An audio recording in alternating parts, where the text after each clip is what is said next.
मुझ पे एक एहसान करना कि मुझ पे कोई एहसान না करना যে আমি যি কৰিছোঁ সেইটো দেখাবলৈ ভয় কৰিব নালাগে ভুল হ'ব পাৰে তাৰ পৰা শুধৰণি হ'ব অসমীয়া মাধ্যমত পঢ়া শুনা কৰিলে এনেকুৱা ধৰণৰ প্ৰতিযোগিতামূলক যিখিনি পৰীক্ষা আছে তাত সফলতা অৰ্জন কৰিব নোৱাৰি যেতিয়ালৈকে এজন মানুহ নিৰ্ভৰশীল হৈ থাকিব সেয়া চৰকাৰৰ ওপৰতে নিৰ্ভৰশীলতাই হওক বা বেলেগ এজন মানুহৰ ওপৰতে নিৰ্ভৰশীলতা হওক নিৰ্ভৰশীলতা কেতিয়াও ভাল নহয় APSCটো এটা জাষ্ট এটা এক্সাম হয় এইটো বহুত বেছি ভয় কৰাৰ কোনো কাৰণ নাই যদি ভালদৰে কেনেকৈ এই প্ৰচেছটো ক্লিয়াৰ কৰিব লাগে সেইখিনি যদি ভালকৈ আয়ত্ত কৰিব পৰা যায় এটা জাষ্ট এন এক্সাম যিটো দি আপুনি এটা কেৰিয়াৰ পাব হিতাধিকাৰী হৈ থাকিলে সেইটো কেতিয়াও নহ'ব যিমান চৰকাৰে এতিয়া খৰচ কৰিছে সেইখিনি আল্টিমেটলি আমাৰ জনসাধাৰণৰ পইচা হয় এগৰাকী মহিলাই যেতিয়া ঘৰত কাম কৰে তেওঁ এগৰাকী নাৰ্ছৰ কাম কৰি আছে তেওঁ এগৰাকী শিক্ষয়িত্ৰীৰ কাম কৰি আছে সৰু ল'ৰা ছোৱালীখিনি পঢ়াই আছে তেওঁ যিসকল বৃদ্ধ আছে তেওঁলোকৰ আলপৈচান ধৰিছে চেফৰ কাম কৰিছে তেওঁ ভাত ৰান্ধিছে সেই ক্ষেত্ৰত অৰ্থনৈতিকভাৱে আমি এটা মানে 50% আমি মহিলা মানে আমাৰ জনসংখ্যাৰ আমি তেওঁলোকৰ ওপৰত অন্যায় কৰি আছোঁ শোষণে কৰি আছোঁ আমাৰ সমাজখনে মই নিজে পাৰ্চনেলি ভাবোঁ যে এইটো এই 1500 টকাটো যে মতা মানুহজনক নিদি মাইকী মানুহগৰাকীক দিছে এইটো কিন্তু এটা বহুত ডাঙৰ সিদ্ধান্ত এটা ভাল পলিচি লেভেলত ভাল কাম কৰিছে পলিটিকেল ফিল্ডতো মই যিটো পাৰ্টিত আছিলোঁ আম আদমি পাৰ্টি বিশেষভাৱে মই আকৰ্ষিত হৈছিলোঁ আপুনি কেজৰিৱালক কেতিয়াবা লগ পাইছিলেনে আজি জাতীয় কিছুমান আমাৰ সংকট আহি পৰিছে অসমীয়া হিচাপে আমি কিছুমান সংকটত ভুগিবলগীয়া হৈছে হয়তো আমি 40%হে আছোঁ বা 35%হে আছোঁ যি অসমীয়া ভাষাত কথা পাতিছোঁ India is a nation in the building বুলি কয়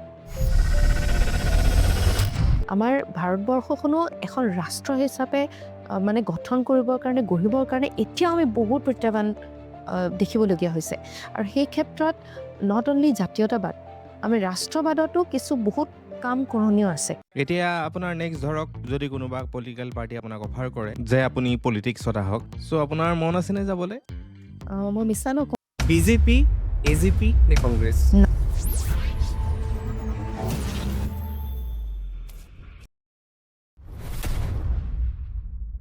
নমস্কাৰ আজি আমাৰ পলিটিক্স আনকভাৰ্ডৰ অতিথি পুনম গগৈ বাইদেউ যাক হয়তো আজি অসমত পৰিচয় কৰি দিয়াৰ কোনো প্ৰয়োজনীয়তা নাই এসময়ৰ ACS বিষয়া এসময়ৰ পলিটিচিয়ান আৰু বৰ্তমানৰ ছ'চিয়েল মিডিয়া ইনফ্লুৱেঞ্চাৰ হিচাপত অসমৰ চুকে কোণে সকলো ঠাইৰ ব্যক্তিয়ে হয়তো পুনম গগৈ বাইদেউক চিনি পায় বা তেওঁৰ কথাবিলাক শুনি ভাল পায় চ' আজি আমাৰ এই ভিডিঅ'টোত পুনম গগৈ বাইদেউৰ কিছু নজনা কথা আমি জানিবলৈ চেষ্টা কৰিম তেওঁ কিদৰে ACS বিষয়া হৈছিলে বা ইনস্পিৰেশ্যন কাৰ পৰা পালে বা কিহৰ কাৰণে তেওঁ সেই চাকৰিটো বাদ দিব লগা হ'ল আৰু বাদ দি পেলাই তেওঁ পলিটিক্সত জইন কৰিলে আৰু কি কাৰণত সেই পলিটিক্সটো ত্যাগ কৰি তেওঁ পিছত এটা কোচিং চেণ্টাৰ আৰম্ভ কৰিলে আৰু বৰ্তমানেও তেওঁ সেই কোচিং চেণ্টাৰটোৰ লগতে এগৰাকী ছ'চিয়েল মিডিয়া ইনফ্লুৱেঞ্চাৰ হিচাপত কাম কৰি আছে এই গোটেই ভিডিঅ'টোত আমি পুনম গগৈ বাইদেৱে গোটেই যাত্ৰাটোৰ কথা জানিবলৈ চেষ্টা কৰিম আৰু ভৱিষ্যতে তেওঁৰ কি পৰিকল্পনা তেওঁ আকৌ পলিটিক্সত অহাৰ সম্ভাৱনা আছে নেকি বা পলিটিক্সত আহিলে তেওঁ কোনটো পাৰ্টিত আহিব এই গোটেইখিনি কথা আমি জানিবলৈ চেষ্টা কৰিম চ' সেইবাবে মই সকলোকে ভিডিঅ'টো শেষলৈকে চাবলৈ অনুৰোধ কৰিলোঁ যিহেতু মোৰ এই চেনেলটো একেবাৰে এক নতুন প্ৰয়াস মোৰ অসমৰ ব্যক্তিসকলক মই পলিটিকেলি এৱেৰ কৰিবলৈ কিছু মোৰ চেষ্টা সেইবাবে মই সকলোকে অনুৰোধ কৰিম যে আপোনালোকে মোৰ ভিডিঅ'বোৰ সম্পূৰ্ণকৈ চাব যদি ভাবে যে মই কিবা এটা ভেলু দিব পাৰিছোঁ তেতিয়াহ'লে মোৰ চেনেলটো ছাবস্ক্ৰাইব কৰি দিব ছাপোৰ্ট কৰিব শ্বেয়াৰ কৰিব যাতে ভৱিষ্যতে মই ইয়াতকৈও ভাল কিছুমান কণ্টেণ্ট আপোনালোকলৈ আগবঢ়াব পাৰোঁ প্ৰথমতে মই আপোনাক স্বাগতম জনাইছোঁ পলিটিক্স আনকভাৰ্ড উইথ নেত্ৰমণিৰে প্ৰথম প্ৰশ্নটো আপোনাৰ যি কৰ্মজীৱন আছিলে আজি আপুনি এগৰাকী ACS অফিচাৰ আছিলে ACS অফিচাৰ হৈও আপুনি চাকৰি বাদ দি আচলতে কি সাহসত আজি আপুনি এনেদৰে ছ'চিয়েল ইনফ্লুৱেঞ্চাৰ এটা কোচিং চেণ্টাৰ চলাই আছে চ' সেইখিনি হয়তো বহুত বেছি সাহস লাগিব চ' কেনেদৰে আৰম্ভ কৰিছিলে বা সেই ইনস্পিৰেশ্যনটো ক'ৰ পৰা ক'লে যদি অলপমান কয় আৰম্ভণিতে চাকৰিত জইন কৰাৰ পিছত মোৰ যিখিনি তেতিয়াও মই মেণ্টৰিং কৰি আছিলোঁ বহুত ছাত্ৰ ছাত্ৰীক তেতিয়া সময়ৰ অভাৱ ঘটিছিলে যিহেতু ব্যস্ততাও আছিলে আৰু সেইবাবে এইটো এটা ছেগমেণ্ট য'ত মই একচুৱেলি কাম কৰি ভাল পাওঁ ষ্টুডেণ্টছৰ লগত থাকি বা তেওঁলোকক দিহা পৰামৰ্শ দিয়া আৰু তাত মই দেখিছিলোঁ যে যিসকল অসমীয়া মাধ্যমৰ ছাত্ৰ ছাত্ৰী তেওঁলোকে যথেষ্ট নিৰাশা আৰু হতাশাত ভুগিবলগীয়া হৈছিলে যিহেতু ক্লাছেছ নাপায় আৰু মাৰ্কেটত এইটো মানে বিয়পাই দিয়া হৈছিলে যে অসমীয়া মাধ্যমত পঢ়া শুনা কৰিলে এনেকুৱা ধৰণৰ প্ৰতিযোগিতামূলক যিখিনি পৰীক্ষা আছে তাত সফলতা অৰ্জন কৰিব নোৱাৰি দুষ্ট চক্ৰ বুলিয়ে ক'ব লাগিব মই। কিন্তু এই ধৰণৰ ভয় যিটো মানে বিয়পাই দিয়া হৈছিলে, যিটো কাৰণত বহুত ষ্টুডেণ্টছে মানে ভাঙি পৰিছিলে। আৰু মই ভাবিছিলোঁ যে এইটো এটা সঁচাকৈ এটা বৰ চিন্তনীয় গাপ। যদি মই হয়তো পূৰণ নকৰোঁ, তেতিয়া এইটো খালী ঠায়ে ৰৈ যাব। আজি মই কৰাৰ কাৰণে মই আজি সুখী যে মোক দেখি অন্য বহুতকেইটা কোচিং ইনষ্টিটিউটে অসমীয়া মাধ্যমত পাঠ্যক্ৰম আনিছে বা পাঠ্যপুথি আনিছে আৰু সেই মানে ইনিচিয়েটিভটো আগবঢ়াই লৈ গৈছে। হয়। যেতিয়া আপুনি চাকৰিটো কৰি আছিলে বা প্ৰিপেৰেশ্যন নিজেই কৰি আছিলে, আপোনালোকৰ তেতিয়া নিজৰ একোটা ইনষ্টিটিউচন আছিলে। চ' সেই সময়ত কেতিয়াবা ভাবিছিলেনে যে মই চাকৰি এৰি দিম, এনেকে গৈ পেলাই এটা সময়ত আকৌ এনেকুৱা ধৰণৰ কোচিং চেণ্টাৰ বা ইনফ্লুৱেঞ্চাৰ হ'ম? যেতিয়া জইন কৰিছিলোঁ তেতিয়াতো বহুত পেশ্যনেটে আছিলোঁ জবটোৰ প্ৰতি। তেতিয়া ভবা নাছিলোঁ ঠিক তেনেকৈ। আম, পিছলৈ চাৰ্কামষ্টেঞ্চেছবিলাক তেনেকুৱা হ'ল আৰু মোৰো এইটো অনুভৱ হ'ল যে মই যিটো বৃত্তিত আছোঁ, সেইটোত হয়তো মই কোনোবা এদিন ৰিপ্লেচড হৈ যাব পাৰোঁ। কিন্তু এই ক্ষেত্ৰত মই যিখিনি কাম সৃষ্টিশীলভাৱে কৰিব বিচাৰিছোঁ, যদি মই নকৰোঁ, তেনেহ'লে হয়তো মই পিছতো এটা সময়ত অনুতাপ কৰিবলগীয়া হ'ব যে সেইটো সময়ত চাগে মই এটা ষ্টেপ ল'ব পাৰিলোহেঁতেন, কিন্তু নল'লোঁ। সেইকাৰণে সেই কলিংটো যেতিয়া ভিতৰৰ পৰা আহে, বহুতৰে আহে সেইটো, সেইটো সময়ত মই তেতিয়া ডিচিশ্যনটো ল'লোঁ আৰু সিদ্ধান্তটো। যদিও নেকি আমাৰ পডকাষ্টটো অলৰেডি গম পাইছে যে পলিটিক্স আনকভাৰ্ড, কিন্তু আপোনাক আমি মাতি আনিছোঁ বা আপোনাৰ ওচৰলৈ আহিছোঁ, ইয়াৰ মেইন ৰিজনটো হৈ গ'ল যে আপুনি অলপমান ডাইৰেক্ট পলিটিক্সত জড়িত হৈছিলে। চ' সেইখিনি কথা আমি পিছলৈ পাতিম। যেতিয়া আপুনি চাকৰিটো কৰি আছিলে এগৰাকী প্ৰশাসনিক বিষয়া হিচাপে, সেই পলিটিক্সৰ ফালৰ পৰা বা পলিটিচিয়ানসকলৰ পৰা তেনেকুৱা কিবা চাপ থাকে নেকি? আমি শুনিবলৈ পাওঁ যে বহুত প্ৰেছাৰত কাম কৰিব লাগে।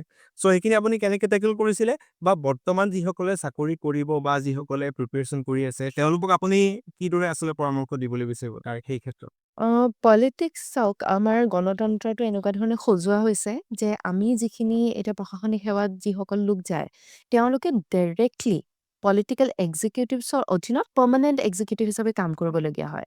আৰু পলিটিকেল এক্সিকিউটিভ যিসকল আছে, তেওঁলোকতো জনসাধাৰণে নিৰ্বাচিত কৰা যিসকল প্ৰাৰ্থী হয়, তেওঁলোকেই তাতে সেই আসনত বহে। সেইকাৰণে ইনডাইৰেক্টলি আচলতে জনপ্ৰতিনিধিৰ কাম কৰাৰ মানে তেওঁৰ উদ্দেশ্য বা তেওঁ আদৰ্শৰে কাম কৰা মানে জনসাধাৰণৰ উদ্দেশ্যৰে কাম কৰা একেটাই কথা। তেওঁলোকে জনসাধাৰণে ইলেক্ট যিহেতু কৰিছে। ডেফিনেটলি কেতিয়াবা এনেকুৱা ধৰণৰ চাপ নহা নহয়, য'ত আপোনাৰ যুক্তি বা প্ৰমাণ সহকাৰে আপুনি কাম কৰিব নোৱাৰে বা কেতিয়াবা বিজুতি আহিব পাৰে। কিন্তু যদি আপুনি নিয়মমতে চলে, সেই নিয়মাৱলীখিনিও বহুত ধুনীয়াকৈ আমাৰ কনষ্টিটিউশ্যনৰ সংবিধানত আমাৰ আইনবিলাকো বৰ ধুনীয়াকৈ সজোৱা হৈছে। আৰু তাত আপুনি যদি যুক্তি সহকাৰে ডিপ্ল'মেচি ব্যৱহাৰ কৰি পেলাই কথাখিনি ৰাখিব পাৰে, নিশ্চিতভাৱে সেইখিনিত আমি দেখিছোঁ বহুত প্ৰশাসনিক সেৱাত বৰ্তমান ব্ৰতী লোকেও বহুত ভাল কাম কৰি আছে।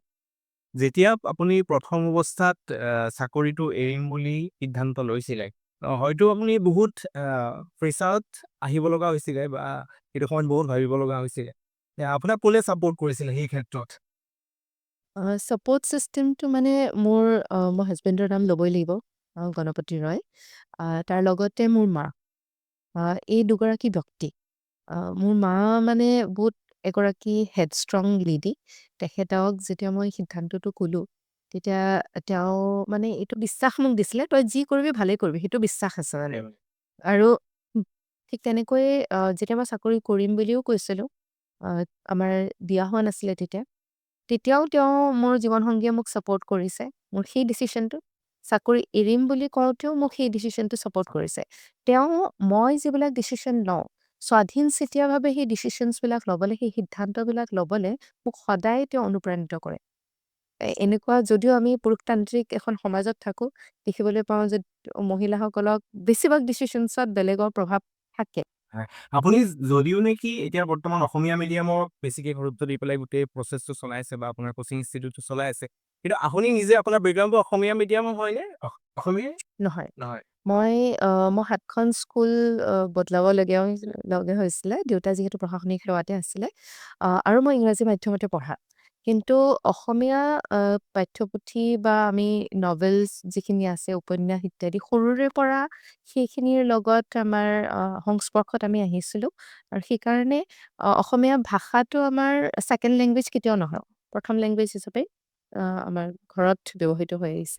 আপুনি এজ এ ইনফ্লুৱেঞ্চাৰ নিজকে বেছি ছাকচেছফুল বুলি ভাবে নে এগৰাকী টিচাৰ হিচাপত বেছিকে ছাকচেছফুল বুলি ভাবে?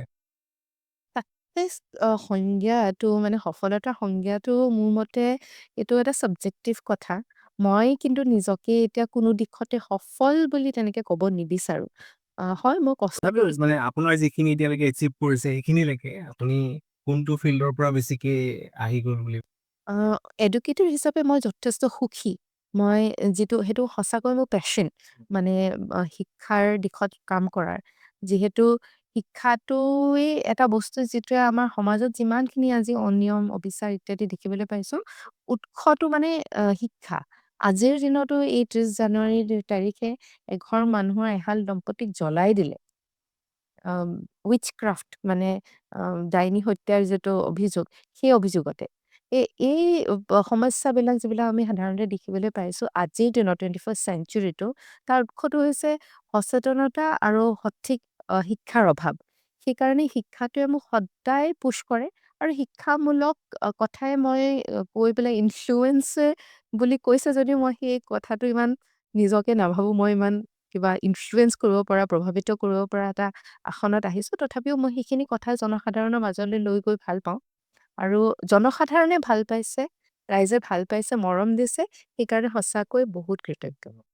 এতিয়া জেনেৰেল এডুকেশ্যনৰ পৰা বাদ দিলেও কিন্তু আমি সাধাৰণভাৱে এখন ৰাষ্ট্ৰত বা এখন ৰাজ্যত যেতিয়া জীয়াই থাকিবলৈ হয় তেতিয়া কিন্তু আমি পলিটিকেলিও অলপমান এডুকেটেড হ'ব লাগে। পলিটিক্সৰ বহুত কথা আমি জানিব লাগে। নহ'লে কিন্তু আমি ঠগন খাব লগা হয়। যিটো আমি দেখি থাকোঁ মেক্সিমাম পলিটিচিয়ান বা পলিটিকেল পাৰ্টিবিলাকে আমাৰ আচলতে সেই নজনাৰ সুযোগটো লৈ পেলাই যে আমি বুজি নাপাওঁ পলিটিক্সৰ পৰা আঁতৰত থাকিব বিচাৰোঁ সেইটো সুযোগ লৈ পেলাই তেওঁলোকে আমাক ঠগন দি থকা আমি দেখা পাওঁ সাধাৰণ মানুহক।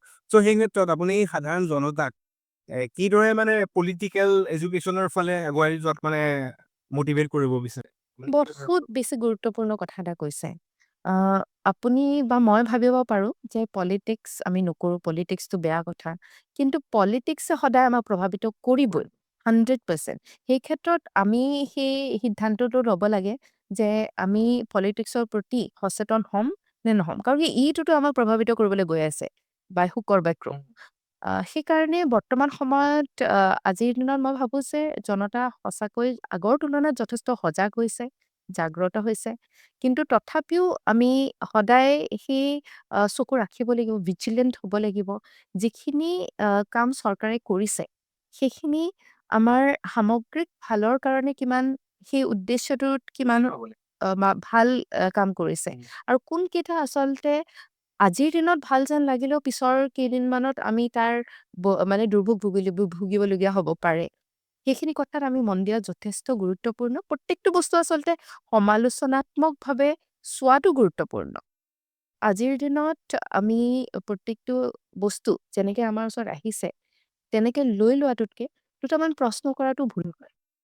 নাই। সেই ক্ষেত্ৰত আপুনি অসমখন কিমান আগবঢ়া বুলি ভাবে? সেই পলিটিকেল এৱাৰনেছৰ যথেষ্ট বেছি। বহুত বাঢ়িছে। আৰু মানে এতিয়া চাওক যিখিনি যেনেকে ৰিচেন্টলি যাদৱ পায়েং ডাঙৰীয়া মোলাই অৰণ্যখনৰ যি অগ্নিকাণ্ড হ'ল, সেই তাৰ পিছত যিটো সজাগতা বিয়পিলে, তাৰ পিছত চৰকাৰেও সেই অনুসৰি সিদ্ধান্ত ল'বলৈ বাধ্য হ'ল যে যিখিনি মানে অভিযোগ আহিছে যে তাত চেণ্ড মাইনিং হ'ব পাৰে কিবা এটা গোটেই কন্ট্ৰেক্ট লাইচেন্সেছ কেনচেল কৰিছে। চ' ৰাইজৰ সজাগতাৰ কাৰণে চৰকাৰে সেই কথাখিনি হাতত ল'বলৈ বাধ্য হৈছে। চ' মই ভাবোঁ যে অসমৰ জনতা যথেষ্ট সজাগ। কিন্তু ডেফিনেটলি আমি কমপ্লাচেঞ্চি বা আমি য'ত আছোঁ তাতে আমি এইটো ভাল হৈ আছে বুলি ভাবি থাকিলে নহ'ব। আমি আৰু ভালৰ দিশত অগ্ৰসৰ ল'ব লাগিব। মানে সেই ক্ষেত্ৰত চাওক আজি যদি অসমৰ জনতা সঁচাই সজাগ হ'ল তাৰপিছতো কিয় আচলতে সেই ডাঙৰ ডাঙৰ পলিটিচিয়ান হ'বলৈ আজি তেল দিম মোক ভোট দে বুলি ক'ব পৰা সেই ধৰক সুযোগটো আজিও কিন্তু বা সেই প্ৰভাৱটো এতিয়াও কিন্তু অসমত আছে। ত' এই ক্ষেত্ৰত ডেফিনেটলি এতিয়া সজাগতা আমাৰ গ্ৰাছৰুট লেভেললৈকে কিমান গৈছে সেইটো বহুত ডাঙৰ কথা। আৰু এনেকুৱা হয় যে যেতিয়ালৈকে মই বস্তু এটা পাই আছোঁ, তেতিয়ালৈকে মই বস্তুটোক আৰু বিচাৰি থাকিম। তেনেকুৱা এটা প্ৰৱণতাও আহে। কিন্তু ডেফিনেটলি এই বেনিফিচিয়াৰী লেড যিটো পলিটিক্স হয়, টু চাম এক্সটেণ্ট এইটোক আমি ভাল পাব লাগিব। যিহেতু আমি কল্যাণকামী এখন দেশ, আমাৰ চৰকাৰখনে বাধ্যতামূলকভাৱে এইখন লোকৰ প্ৰতি চেতনা আনিব লাগিব, হিতাধিকাৰীৰ প্ৰতি লক্ষ্য ৰাখিব লাগিব। কিন্তু হিতাধিকাৰী হৈয়ে যে জীৱনটো কটাম সেইটো নহয়। সেই বস্তুটো আচলতে এটা ডাঙৰ কথা যিটো আমি অনুশোচনা কৰিব লাগিব। আজিৰ দিনত মানে পাই আছোঁ আৰু লাগে। এইটোৰ প্ৰতি যদি আমি গৈ থাকোঁ তেতিয়া আজীৱন আমি হিতাধিকাৰী হৈ যাম। ফ্ৰীতে পাই থাকিলে ফ্ৰী যিমান বেছি হ'লেতো প্ৰব্লেম আছে। চ' সেই ক্ষেত্ৰত আমি হিতাধিকাৰী যদি চাবলৈ যাওঁ কানাডা, জাৰ্মানী এইবিলাকতো আমি শুনা পাওঁ যে হিতাধিকাৰী আছে। কিন্তু তেওঁলোকৰ সেই লেভেলটো বেলেগ ধৰণৰ। মানে তেওঁলোকৰ যদি পাৰ কেপিটা হিচাপত চাই মানে মোক এজন কানাডাৰ দাদা এজনে ক'লে যে 42,000 মানকে তেওঁলোকৰ হিতাধিকাৰী প্ৰত্যেকজন ব্যক্তিয়ে পায়। তেওঁলোকৰ জীৱন নিৰ্বাহ উম, কৰিবৰ কাৰণে তেওঁলোকে উম। মানে সেইখিনি আনএমপ্লয়মেণ্ট এলাউৱেন্স যিটো হয়, তেওঁলোকৰ সেইটো দিয়ে। দিয়ে। উম, চ' সেই ক্ষেত্ৰত এতিয়া ধৰক আমাৰ য'ত জাৰ্মানী, কানাডা বা ডাঙৰ ডাঙৰ দেশৰ লগত আমাৰ দেশখনে কম্পিট কৰি আছে। 5th largest economy, 4th largest হ'বলৈ গৈ আছোঁ বুলি কৈছে। জাপানক বিচ কৰিব বুলি কৈছে। চ' সেই ক্ষেত্ৰত আজি যদি আমি চাউল, দালি, তেলৰ কথা পাতি থাকোঁ, তেতিয়া কিন্তু আমাৰ দেশখন সঁচা অৰ্থত সেই ডেভেলপ কাণ্ট্ৰি এখন হ'বগে পাৰিবনে? আপুনি কি ভাবে? মই এই ক্ষেত্ৰত ভাবোঁ আপুনি মই প্ৰিভিলেজড। হয়। ঠিক আছে? আমাৰ আজিৰ দিনত এটলিষ্ট ভগৱানে কৰাত ভাতমুঠিৰ কাৰণে চিন্তা নাই। কিন্তু বহুত এনেকুৱা লোক আছে যাৰ কিন্তু সঁচাকৈ ভাত দালিৰ কাৰণে চিন্তনীয় এটা সমস্যা আছে। আৰু এটা সময় এনেকুৱা আছিলে মানুহে ঘৰত পপুলেশ্যন কণ্ট্ৰলটো ফেমিলি প্লেনিংটো ভাল নাছিলে। যিটো কাৰণে বহুত ল'ৰা-ছোৱালী হয় আৰু খুৱাব নোৱাৰাৰ কাৰণে বেলেগ এখন ঘৰত ডমেষ্টিক হেল্প হিচাপে ছোৱালীকেইজনীক দিবলগীয়া হয় তেনেকুৱা এটা সমস্যা আছিলে। আজিৰ দিনত এটলিষ্ট হিতাধিকাৰী মই মানে সম্পূৰ্ণৰূপে মই ছাপৰ্ট নকৰোঁ। মানে এইটো আজীৱন চলি থাকিব লাগে সেইটো মই ছাপৰ্ট নকৰোঁ। কিন্তু এতিয়া ঘৰত ভাত মুঠিৰ কাৰণে চিন্তা কৰিব নালাগে। স্কুললৈ গ'লে পেলাই মিড ডে মিল পায়। হয়। সেইটো কাৰণে স্কুলৰ এনৰলমেণ্ট বাঢ়িছে। হয়। ডেফিনেটলি সেইটো কিন্তু সেইবিলাক ক্ষেত্ৰত মানে ঠিকে আছে, আমি ছাপোৰ্ট কৰোঁ। মইতো কওঁ হিতাধিকাৰী যিসকলে ধৰক একো কৰিব নোৱাৰে, তেওঁলোকক আপোনালোকে 900 নহয়, 1200 নহয়, 12,000 টকা দিয়ক। মই সেইটো সদায় ছাপোৰ্ট কৰোঁ। কিন্তু আজিৰ ডেটত কিন্তু আমাৰ আৰু এটা প্ৰতিচ্ছবি আহি গৈছে। আগতে গাঁওবিলাকত মই গাঁৱত থাকোঁ। গাঁওবিলাকত যিমান খেতি হৈছিল, আজি কিন্তু গাঁৱত আমাৰ যিসকল মানে লোকেল মানুহ হয়, তেওঁলোকে কিন্তু খেতি কৰিবলৈ বাদ দি দিছে। কাৰণ 1200 টকা পাব, ইফালে 4,000 কিবা-কিবি পইচা আহি থাকিব বা খোৱা-বোৱাৰ কাৰণে যোনখিনি ৰেচন এতিয়া ফ্ৰী হ'ব। চ' সেইবিলাক ভাবি পেলাই তেওঁলোকে কৰিব লগা কামখিনিও কিন্তু বাদ দিছে। আৰু সেইটোৱে আল্টিমেটলি আমাৰ কিন্তু গোটেই অভাৰঅল GDP বা ইকনমিটোত ইম্পেক্ট কৰিব অবভিয়াছলি। এতিয়া মই ভালখিনি কথা ক'লোঁ। এতিয়া দ্বিতীয়টো পক্ষত মই আহিছোঁ যে চাওক যেতিয়ালৈকে এজন মানুহ নিৰ্ভৰশীল হৈ থাকিব হয়। সেয়া চৰকাৰৰ ওপৰতে নিৰ্ভৰশীলতাই হওক বা বেলেগ এজন মানুহৰ ওপৰতে নিৰ্ভৰশীলতা হওক। নিৰ্ভৰশীলতা কেতিয়াও ভাল নহয়। আমি সদায় চাব লাগিব এইটো উন্নতি জখলা হয়। উন্নতি জখলাডাল বগাই কেনেকে আমি পাৱাৰটো, কণ্ট্ৰলটো পলিটিক্সৰ কথা আপুনি যিহেতু পাতিছে, পলিটিক্সৰ মূল বস্তুটোৱে হৈছে পাৱাৰটো মানে কণ্ট্ৰল। চ' আপোনাক যদি কিবা এটা বস্তু দি থৈছে, সলমান খানে যেনেকে কয়, মুঝ পে এক এহছান কৰনা কি মুঝ পে কোই এহছান না কৰনা। চ' এহছান কৰা মানে আপুনি কিবা নহয় কিবা প্ৰকাৰে কাৰোবাৰ ওপৰত নিৰ্ভৰশীল হৈ পৰিছে। সেইটোৱে আপোনাৰ নিজৰ ওপৰত যিটো কণ্ট্ৰল হয়, বিশ্বাসটো কমি যাব। আপুনি সিদ্ধান্ত লোৱাৰ ক্ষেত্ৰত এটা ডাঙৰ প্ৰভাৱ পৰে। যে আপুনি ভোট দিয়াটো এটা সিদ্ধান্ত হওক বা বেলেগ যিকোনো এটা সিদ্ধান্ত, সেই সিদ্ধান্তটো যাতে আপুনি যুক্তি সহকাৰে ল'ব পাৰে। সেই বস্তুটোৰ ওপৰত আমি গুৰুত্ব দিব লাগিব।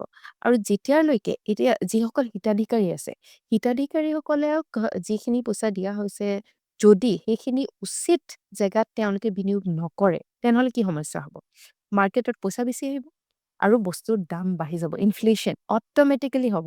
কিন্তু এই যিখিনি এতিয়া মুখ্যমন্ত্ৰী উদ্যমিতা আঁচনি, তাৰপিছত আমাৰ আনএমপ্লয়ড ইউথক বিজনেছ এষ্টাব্লিছ কৰিবৰ কাৰণে যিখিনি লোন দিয়া হৈছে, এইখিনি যদি সঠিক জেগাত যদি নিৱেশ কৰা হয়, তেনেহ'লে কিন্তু এটা বহুত বেলেগ ধৰণৰ জোৱাৰ আহিব, বেলেগ এটা ডাইনেমিক প্ৰগ্ৰেছ আমি দেখিবলৈ পাম। ইনভেষ্টমেণ্ট যদি সঠিক দিশত হয়। চ' আমি সজাগ হোৱাটো বৰ্তমান সময়ত জনসাধাৰণ সজাগ হোৱাটো বহুতেই বেছি গুৰুত্বপূৰ্ণ। কাৰণ অৰ্থনীতিটো আমি ধৰি ৰাখিছোঁ। আমাৰ পইচাই গৈছে। এতিয়া ভাবিব পাৰে যিসকলে টেক্স নিদিয়ে তেওঁলোকৰ পইচা ক'তনো গৈছে? কিন্তু প্ৰত্যেকটো বস্তু কিনোতে আমি পইচা দিছোঁ। GSTৰ পৰা আদি কৰি পেলাই যিমান চৰকাৰে এতিয়া খৰচ কৰিছে, সেইখিনি আল্টিমেটলি আমাৰ জনসাধাৰণৰ পইচা হয়। সেইখিনি সঠিক দিশত কাম কৰিছে নে নাই কৰা, সেইটোৰ ওপৰত আমি নজৰ দিয়াটো আমি অতিকৈ গুৰুত্বপূৰ্ণ। সেই বস্তুটো মই ভাবোঁ যে মই আপোনাক ক'লোৱেই যে এডুকেশ্যনটো এনেকুৱা এটা মহৌষধি। এডুকেশ্যন হোৱাৰ লগে লগে মানুহৰ যুক্তি সহকাৰে চিন্তা কৰিব পৰা যিটো ক্ষমতা, সেইটো বাঢ়ে। চাইণ্টিফিক হয়, বৈজ্ঞানিক ৰূপত চিন্তা কৰিবলৈ পাৰে আৰু প্ৰমাণ ভিত্তিক চিন্তা কৰিব পাৰে। নহ'লে আমি সেই অৱস্থাতে থাকিম য'ত আমাক যি বস্তু দি থৈ যাব কোনোবাই, সেই বস্তুটোৱে আমি গ্ৰহণ কৰিম। তাৰপিছতে আৰু আমি গম পাম যে এইটো দেখোন বি আছিলে। সঁচা কথা। এতিয়া যিটো কথা আপুনি ক'লে যে নিৰ্ভৰশীলতাটো বাঢ়ি যায়। আৰু এটা কথা ক'লে যে জনতাৰে পইচা আচলতে জনতাকে দি থকা হৈছে। চ' সেই ক্ষেত্ৰত আমি আচলতে কিছুমান কথা ভুলকে বুজি থাকো নেকি? যে আমাক হিতাধিকাৰী দিছে বা আমাক 10,000 টকা দিব, 20,000 টকা দিব। আমি ভোটটো যোনে দিছে তেওঁকে দিব লাগিব। এনেকুৱাতো কোনো বাধ্যতামূলক নাথাকে। আমি নিজেই চিন্তা কৰিব পৰা যদি এৱাৰনেছটো থাকে, যদি আমি যদি চিন্তা কৰিব পাৰোঁ বা এডুকেটেড যদি হওঁ, তেতিয়া হয়তো সেইখিনি এৱাৰনেছ অট'মেটিকেলি আহি যাব। চ' সেই ক্ষেত্ৰত আপুনি কি ভাবে যে মানে ধৰক সেই নিৰ্ভৰশীলতাটো অকল ভোটৰ ক্ষেত্ৰত বাঢ়িছে নে বেলেগ কিবা ক্ষেত্ৰতো বাঢ়িছে? অ, নিৰ্ভৰশীলতাটো চাওক, মইতো এটা দিশত নাভাবোঁ আৰু যিকোনো এজন সজাগ নাগৰিকৰ বহুতকেইটা দিশ থাকে চিন্তা কৰাৰ। ইয়াত এখন চৰকাৰে আমাৰ কালচাৰ বা আমাৰ সভ্যতা সংস্কৃতি ৰক্ষাৰ ক্ষেত্ৰত কি কৰিছে? আমাৰ যিখিনি ইণ্ডিজিনিয়াছ খিলঞ্জীয়া মানুহৰ প্ৰটেকশ্যন বা আমাৰ সুৰক্ষা দিবৰ কাৰণে কি কৰিছে? আমাৰ সৰু ল'ৰা-ছোৱালীৰ পৰা একদম বৃদ্ধা মহিলা এগৰাকীৰ কাৰণে কি কৰিছে? এই গোটেইখিনি বস্তু সামগ্ৰিকভাৱে চাইহে তাৰ পিছতহে এটা সিদ্ধান্ত ল'ব লাগে। আৰু সেইকাৰণে আমি যিটো আমাৰ ভোটাধিকাৰ, হয়।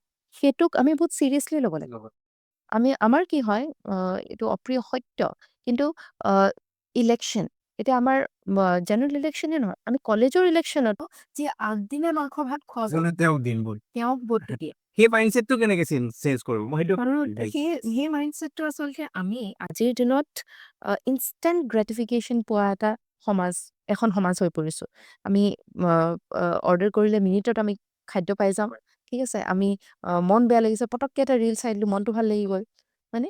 আগতে ধৰি লওক প্ৰেমৰ সংবাদ দিবৰ কাৰণে বহুত চিন্তা কৰিব লাগে। চিঠি এখন লিখিম, কেনেকে ফেচ কৰিম, মানে আজিৰ দিনত এটা স্মাইলি দিয়ে সেই কামটোতো হৈ যায়।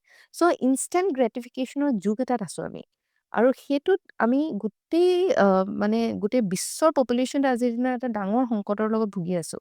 সেই ক্ষেত্ৰত এই ইনষ্টেণ্ট গ্ৰেটিফিকেশ্যন যেতিয়া ভোটৰ ক্ষেত্ৰত আহি যায়, মানুহৰ সিদ্ধান্ত লোৱাৰ যিটো কেপাচিটি হয়, এইটোত বহুত সোনকালে প্ৰভাৱিত কৰি দিয়ে।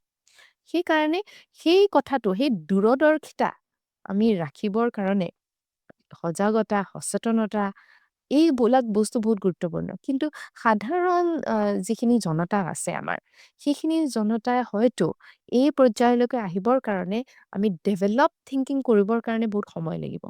এডুকেশ্যনৰ ক্ষেত্ৰত কিবা মানে প্ৰভাৱ পেলাইছে নেকি? যেনেকে এটা বস্তু ভাল দেখিছোঁ যে নিযুত মইনা আঁচনি। হয়। নিযুত মইনা আঁচনিও বেনিফিচিয়াৰী লেড এটা স্কিম হয়। কিন্তু এইটোৰ দ্বাৰা যিখিনি গাৰ্লছ এনৰলমেণ্ট বা উইমেন এনৰলমেণ্ট আছে, সেইখিনি বৃদ্ধি হৈছে। হয়। বা এজনী ছোৱালীয়ে যদি আমি দেখোঁ গ্ৰামাঞ্চলত এইটো খুবেই বেছি প্ৰচলিত যে ক্লাছ 11-12 পোৱা মানে ছোৱালীজনী বিয়া দিয়া, পলাই যোৱাও দেখিবলৈ পাওঁ। চ' তেওঁ এতিয়া চিন্তা কৰিছে এইটো ইনষ্টেণ্ট গ্ৰেটিফিকেশ্যনে হয়, কিন্তু লং টাৰ্ম বেনিফিটছো তাত সোমাই আছে। তাত যে তেওঁ কলেজখনত গ'লে মাহে যে 1,000কে টকা হ'লেও পাব, সেই চিন্তাটো তেওঁ এটলিষ্ট কৰিব পাৰিছে। ইনষ্টেণ্ট গ্ৰেটিফিকেশ্যন হয়, কিন্তু লং টাৰ্ম ডেভেলপমেণ্টৰ কাৰণে মই ভাবোঁ এইটো কাম কৰিছে। হয়। এতিয়া আমি যদি চাওঁ যে মহিলাসকলক কিন্তু বেছিকে টাৰ্গেট কৰি থকা দেখা পোৱা যায় বা টাৰ্গেট বুলি নহয়, মহিলাসকলক সাঙুৰিবলৈ চেষ্টা কৰে এই হিতাধিকাৰী ফিল্ডখনত। চ' সেই ক্ষেত্ৰত আমাৰ যোনটো ছ'চিঅ' ইকনমিক ডেভেলপমেণ্ট বা সমাজ ব্যৱস্থাটোৰ ওপৰত আপুনি কিবা প্ৰভাৱ পৰা দেখা পাইছেনে বাৰু? ডেফিনেটলি। আৰু মই মহিলা হিচাপে মানে মই ভাবোঁ যে টাৰ্গেট কৰাতকে তেওঁলোকৰ সবলীকৰণ বেছিকে হৈছে। আ, কিয়নো আপুনি যদি চাই, আপুনি প্ৰগ্ৰেছিভ এগৰাকী পুৰুষ হয়, কিন্তু আপোনাৰ দৰে সকলো প্ৰগ্ৰেছিভ নহয়। এগৰাকী মহিলাই যেতিয়া ঘৰত কাম কৰে, তেওঁ এগৰাকী নাৰ্ছৰ কাম কৰি আছে। তেওঁ এগৰাকী শিক্ষয়িত্ৰীৰ কাম কৰি আছে, সৰু ল'ৰা-ছোৱালীখিনি পঢ়াই আছে। তেওঁ যিসকল বৃদ্ধ আছে, তেওঁলোকৰ আলপৈচান ধৰিছে। চেফৰ কাম কৰিছে, তেওঁ ভাত ৰান্ধিছে, তেওঁ ঘৰখন চফা কৰিছে, ৱাশ্বিং মেচিনটোতো বেছিভাগ ঘৰতে নাথাকে, তেওঁ কাপোৰো ধুইছে। মানে ইমানখিনি কাম কৰাৰ পিছতো তেওঁ কিন্তু মাহিলী বা দৈনিক মজুৰি নাপায় কিন্তু তেওঁ। সেই ক্ষেত্ৰত অৰ্থনৈতিকভাৱে আমি এক এটা মানে ৫০% আমি মহিলা, মানে আমাৰ জনসংখ্যাৰ, আমি তেওঁলোকৰ ওপৰত অন্যায় কৰি আছোঁ, শোষণে কৰি আছোঁ আমাৰ সমাজখনে। সেই ক্ষেত্ৰত ১,২৫০ টকাই হওক বা ১৫০০ টকাই হওক, তেওঁৰ নিজৰ হাতত যেতিয়া পৰিছেহি, তেওঁ কি কৰিব সেই কথাটোত, সেই সিদ্ধান্ত ল'বলৈ, সেই পইচাখিনিৰে কি কৰিব, সেই সিদ্ধান্ত ল'ব পৰা কেপাচিটিটো আহিছে। আৰু এটা সৰু কথা যে সিদ্ধান্ত, সেই পইচাটো তেওঁ কেনেকৈ খৰচ কৰিব, কিন্তু এটা এটা ডাঙৰ বস্তু, যিটো তেওঁৰ আত্মবিশ্বাসত বহুত ডাঙৰ প্ৰভাৱ পেলায়। সেইকাৰণে মই নিজে পাৰ্চনেলি ভাবোঁ যে এই ১৫০০ টকাটো যে মতা মানুহজনক নিদি মাইকী মানুহগৰাকীক দিছে, এইটো কিন্তু এটা বহুত ডাঙৰ সিদ্ধান্ত, এটা ভাল পলিচি লেভেলত ভাল কাম কৰিছে। মানুহজনক দিলে তেওঁ হয়তো মদো খাব পাৰে, ঘাঁহো খাব পাৰে, কিন্তু মহিলা এগৰাকীয়ে গ্ৰামাঞ্চলত তেওঁৰ ওচৰত যদিও আ মহিলাগৰাকীয়ে মানে বেয়া কাম একো নকৰে আৰু। কোৱা নকওঁ, বেয়া কাম নকৰে, কিন্তু তেওঁৰ ওচৰত পইচা তেওঁ মানে মজুৰি নোপোৱাৰ স্বত্বেও তেওঁ ঘৰ চলোৱাৰ ভিতৰতে যিটো গ্ৰামাঞ্চলৰ অৰ্থনীতিত যিটো মানে অৰিহণা যোগায়, যে কুকুৰা কেইটামান পুহিব, গাহৰি এটা কিনি আনিব, সেই যে ইনভেষ্টমেণ্ট লেড গ্ৰথটো আমি SHG লেভেলত মানে খুব ধুনীয়াকে দেখিবলৈ পাওঁ কিন্তু। মানে সেই ক্ষেত্ৰত ধৰক এতিয়া প্ৰকৃত যিটো চিনেৰিঅ' সেইটো যিসকলে গাঁৱত আছে তেওঁলোকে ভালকে গম পাব। কিন্তু তাৰ কিন্তু কিছুমান নিগেটিভ প্ৰভাৱো হয়তো আছে নেকি? আপুনি Definitely. দেখিছেনে কিবা তেনেকুৱা? ডেফিনেটলি দেখিছোঁ যে যিখিনি পইচা বা যিখিনি লোন SHGৰ পৰা তেওঁলোকে লোন ল'ব পাৰে, এই আত্মসহায়ক গোটৰ পৰা, যেতিয়া সেই লোনটো বিয়া এখন পাতিবলৈ ব্যৱহাৰ কৰে, যে বিয়া এখনে কনজিউমিং এটা মানে এক্টিভিটি, কনজাম্পশ্যন লেড এক্টিভিটি এটা, সেই ইনভেষ্টমেণ্টটোৱে পুনৰ আপোনাক কিবা এটা ঘূৰাই নিদিয়ে, সেইটো খৰচ আৰু। সেই তেনেকুৱা ধৰণৰ বিয়া এখন পাতিবলৈ বা এনেকুৱা ধৰণৰ যিবিলাক খৰচ, যাৱতীয় জীৱনৰ খৰচত যেতিয়া বাইক এখন কিনিবলৈ ল'ৰাই আমনি কৰিছে, এনেধৰণৰ ইম'চনেল সিদ্ধান্ত মাকগৰাকীয়ে লয় কেতিয়াবা। চ' সেই সিদ্ধান্তবিলাক লওঁতে কিন্তু অৰ্থনীতি, এই চাৰ্কুলাৰ ইকনমিটো বনোৱাত কিন্তু একো সুবিধা নকৰে। সেই ক্ষেত্ৰত মই ভাবোঁ যে আপুনি যিটো কৈছে মই এবছলিউটলি নকওঁ সেইটো, যে মহিলাই ভুল নকৰে বা অৰ্থনৈতিক ক্ষেত্ৰত মানে সদায় ভাল সিদ্ধান্ত লয়, নহয়, ভুল সিদ্ধান্তও লয়। আমি সজাগ হ'ব লাগিব যে সিদ্ধান্তবিলাক কোন দিশত গৈছে। মানে সেই ক্ষেত্ৰত চাওক এতিয়া হিতাধিকাৰী মহিলাসকলক বেছিকে গুৰুত্ব দিছে বা সাঙুৰিবলৈ চেষ্টা কৰিছে, ঠিকে আছে। সেইটো যদি চাই আজি ৪০ টকা হিচাপত পাৰ ডে, ১২০০ টকাটো মই কৈছোঁ। এগৰাকী BA পাছ, এগৰাকী MA পাছ ব্যক্তিও কিন্তু আজি হিতাধিকাৰীটো ইমান গ্লৰিফাই হৈ গৈছে যে মানে হিতাধিকাৰী হ'বলৈ চেষ্টা কৰে। মই দেখিছোঁ, মই ৰিটায়াৰ্ড মানে ভাল চাকৰি কৰা মানুহ আজি হিতাধিকাৰী হ'বলৈ ওলাই অহা দেখা পাইছোঁ। গাঁওবিলাকত দেখা পাওঁ আমি। চ' সেই ক্ষেত্ৰত আপুনি কি ভাবে যে সেই BA পাছ ব্যক্তিগৰাকীয়ে বা মহিলাগৰাকীয়ে বা MA পাছ মহিলাগৰাকীয়ে যদি সেই হিতাধিকাৰী নহয়, তেওঁ যদি নিজে কিবা এটা আপোনাৰ নিচিনাকে কৰিলে হ'লে, আজি হয়তো বহু বেছি আগবাঢ়ি যাব পাৰিলে হ'লে ১২০০ টকাৰ ওপৰত। তাৰমানে মই যিহেতু মটিভেশ্যনেল কথাবিলাকো কৈ থাকোঁ আৰু চাইক'লজিটো এটা ছাবজেক্ট যিটো মোক বহুত ইণ্টাৰেষ্ট কৰে। মানুহৰ কি হয় মানে আমি এই আঙুৰৰ এক্সাম্পলটো যিমান সহজে পায়, সেইটোৱে আমি ল'ব বিচাৰোঁ। আৰু যেতিয়াই কিবা এটা সমস্যা আহে আমি ভাগি পৰোঁ। আমি মানে উপায়বিহীন হৈ পৰোঁ। সেই ক্ষেত্ৰত মই ভাবোঁ যে মানুহে মানে বিশেষকৈ ছোৱালী মানুহে, তেওঁলোকৰ ওচৰত যদি ১০০ টকাও এটা আহিছে, সেই বস্তুটো মাইকী মানুহৰ আৰু এটা স্বভাৱ আছে, আমি বহুত বেছি বস্তু কিনি ভাল পাওঁ। ইটো বস্তু লাগে, সিটো বস্তু লাগে। আৰু সেই কনজাম্পশ্যন অৰিয়েণ্টেড যেতিয়া আমি খৰচটো দি দিওঁ, আমাৰ ওচৰৰ পৰা পইচাটো গুচি গ'ল নহয়। সেই পইচাটো ইনভেষ্ট নকৰাৰ যিটো প্ৰৱণতা আৰু নিজৰ ওপৰত স্কিল হওক, এডুকেশ্যন হওক, সেই যিবিলাক গুৰুত্বপূৰ্ণ আহিলা, দক্ষতা নিজকে নিদিয়াৰ যিটো প্ৰৱণতা, সেইটোত যদি আমি ৰৈ যাওঁ, তেতিয়া আপোনাক চৰকাৰেও সহায় কৰিব নোৱাৰে, ভগৱানেও সহায় কৰিব নোৱাৰে, কোনো সহায় কৰিব নোৱাৰে। হয়, আপুনি এজ এ ইনফ্লুৱেঞ্চাৰ হিচাপত আপোনাৰ গোটেই অসমত নাম আছে, বহুতে ফ'ল' কৰে বা আপুনি ভাল পায়। চ' সেই ক্ষেত্ৰত আমাৰ অসমত বহুত তেনেকৈ ইনফ্লুৱেঞ্চাৰ আমি দেখা পাওঁ। মহিলাৰ ক্ষেত্ৰতে হওক বা জেন্টছৰ ক্ষেত্ৰতো আমি দেখা পাওঁ। চ' আপুনি কি ভাবে যে অসমৰ ইনফ্লুৱেঞ্চাৰসকলে সকলোৱে সেই পজিটিভ দিশত কাম কৰিব পাৰিছেনে? তেওঁলোকে ভিউজ পাইছে, তেওঁলোকে ফলোৱাৰ্ছ পাইছে, কিন্তু সকলোৱে পাৰিছেনে বাৰু? আপুনি কি ভাবে? এবছলিউটলি এইটো সকলো মানে সেইটোতো নহয়। নিশ্চিতভাৱে কিছুমান বস্তু মই দেখোঁ। আ আ কেতিয়াবা এনেকে স্ক্ৰলিঙতে মোৰ ফিডতো নহা নহয় কেতিয়াবা। তেতিয়া সঁচাকৈ মোৰ কিছুমান কথা এনেকুৱা ধৰণৰ প্ৰশ্ন আহে যে এইটোৱে বাকী ৰ'ল নেকি কৰিবলে? অন্যটো বহুত মানে আমাৰ ৱেইজ আছে, এভিনিউজ আছে যিটো কিন্তু সেই ক্ষেত্ৰত বাৰু মহিলাসকলক বেছিকে দেখা পোৱা যায়। সেই ৰিলচ বিলাকত বা ভিডিঅ'জ বিলাকত। আপুনি কি ছাজেশ্যন দিব নিবিচাৰিব? কথা হ'ল যে মানে সহজলভ্য হৈ পৰিছে আজিৰ দিনত এটেনশ্যন পোৱাৰ কাৰণে। আৰু আ মানৱ সভ্যতাৰ বা আমাৰ চাইক'লজি এটা থাকে, আমি সকলোৱে ভেলিডেশ্যন ভাল পাওঁ, এটেনশ্যন ভাল পাওঁ। কোনোবাই যদি আমাক কোনোবা এটা ভাল বুলি কৈছে, সেইটো কথা খুব ভাল পাওঁ। সেইকাৰণে কোনোবাই পটককে কিবা এটা ৰিল দেখিছে, সেই ইকুৱেলি কিন্তু দায়ী যিসকলে সেই ৰিলটো চাইছে। যদি পজ কৰি পেলাই স্ক্ৰল নকৰি পেলাই সেই ৰিলটো চাইছে, তেওঁ সেই ভিউজটো বঢ়াইছে আৰু তেওঁ সেই ভেলিডেশ্যনটো দিছে। চ' এটা চাৰ্কুলাৰ মেনাৰত গৈ থাকেতো। চ' সেই বস্তুটো ক'ৰবাত নহয় ক'ৰবাত আমাৰ সমাজত ডিমাণ্ড আছে কাৰণে তেওঁ ক্ৰিয়েট কৰিছে আৰু নিজৰ ভেলিডেশ্যনৰ কাৰণে এই লাইক এটা পাইছে। এলগৰিথমে কৰি আছে আৰু তেওঁ যিটো বিচাৰিছে সেইটো তেওঁ পাই আছে, লাইক পাইছে। কিন্তু চ' মই ভাবোঁ যে আমাৰ ব্ৰেইনটো আমাৰ নিজৰ সৃষ্টিশীলতাৰ মানে সীমা নাই। সি তাত ইমান ভাল কাম কৰিবলগীয়া আছে যে তেওঁলোকে কেৱল নিজৰ শৰীৰটো ব্যৱহাৰ কৰাতকৈ বা একদম মানে নিম্ন খাপৰ কিছুমান কথা কোৱা বা সেই ধৰণে নিজৰ পপুলাৰিটি বিচৰাতকৈ ভাল ধৰণে তেওঁ পপুলাৰিটি আৰ্ণ কৰিবও পাৰে, মানুহৰ শলাগো পাব তেওঁ আৰু সমাজক কিবা এটা দি থৈ যাব পাৰিব।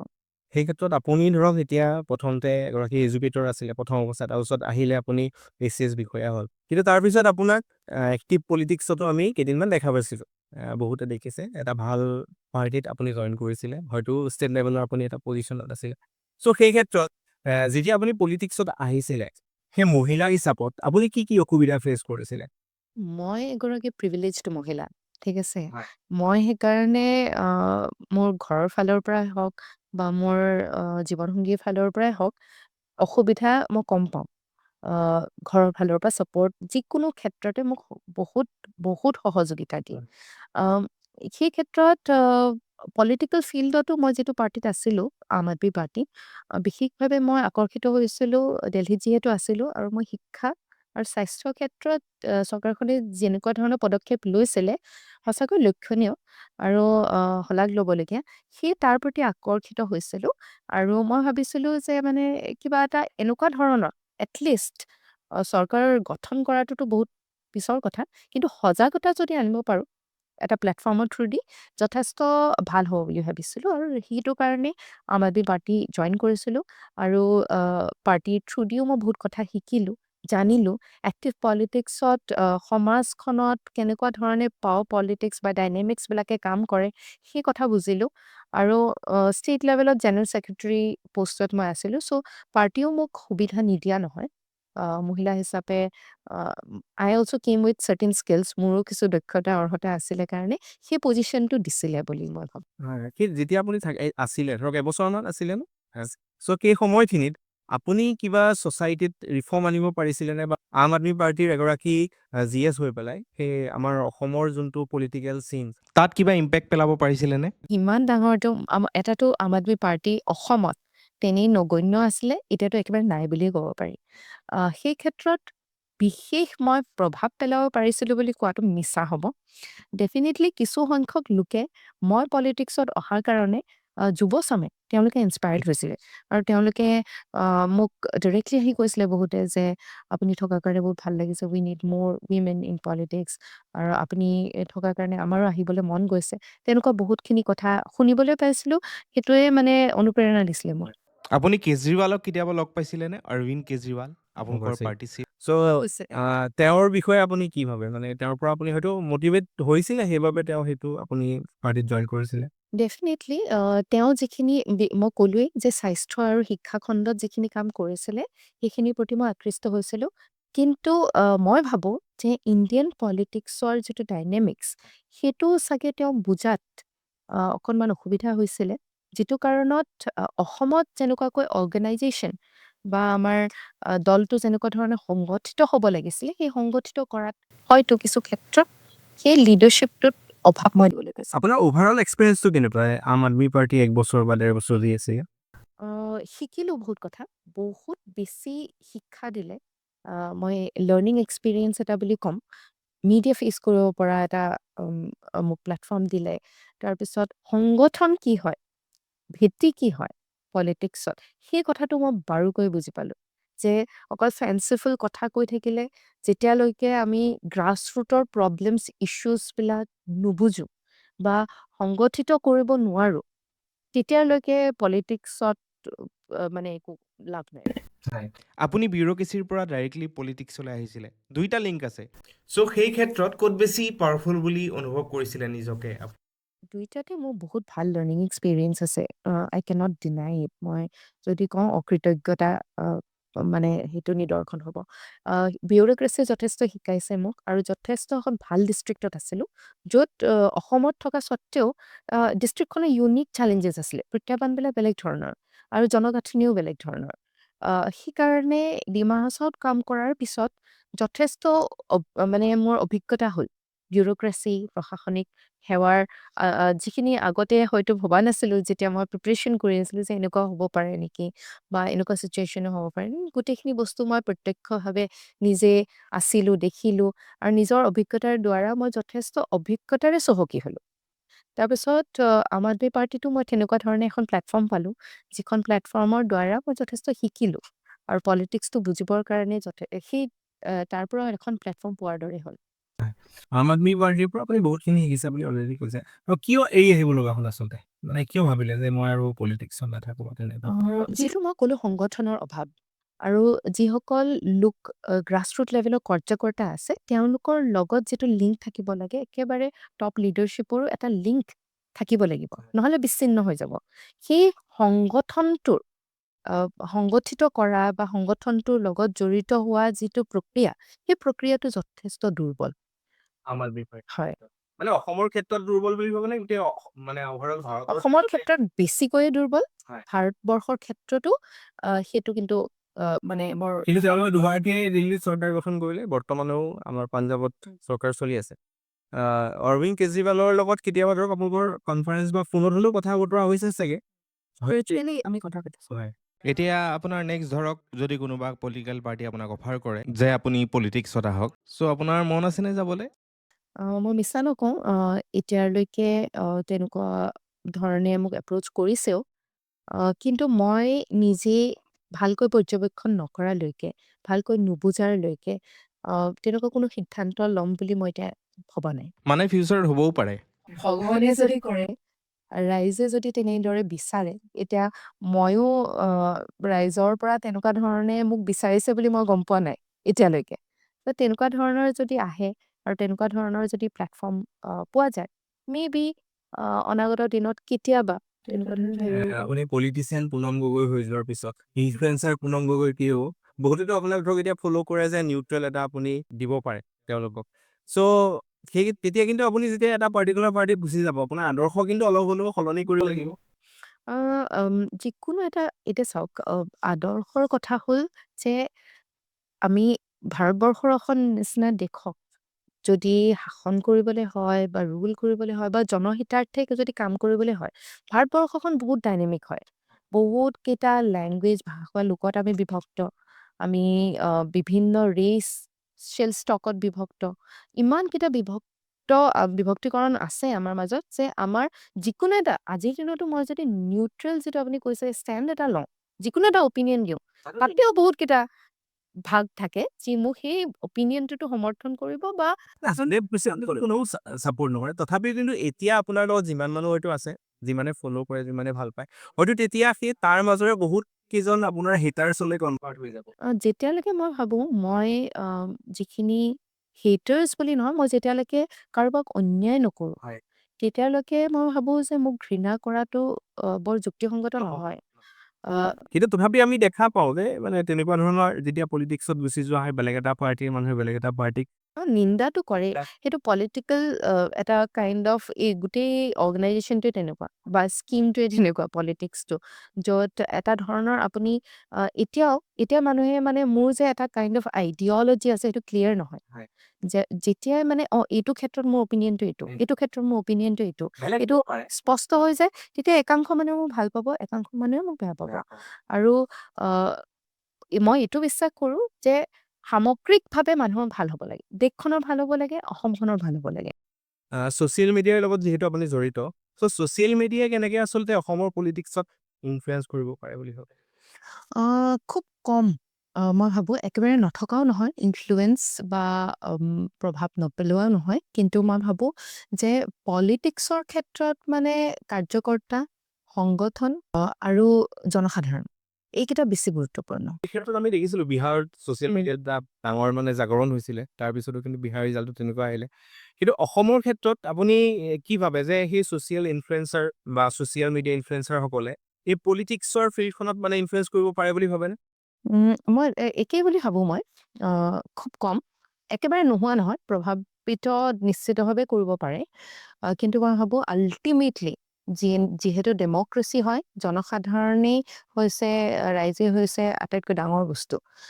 জনসাধাৰণ আৰু যিকোনো পলিটিকেল পাৰ্টিৰ নিজৰ সংগঠন আৰু নিজৰ কাৰ্যকৰ্তা। হয়।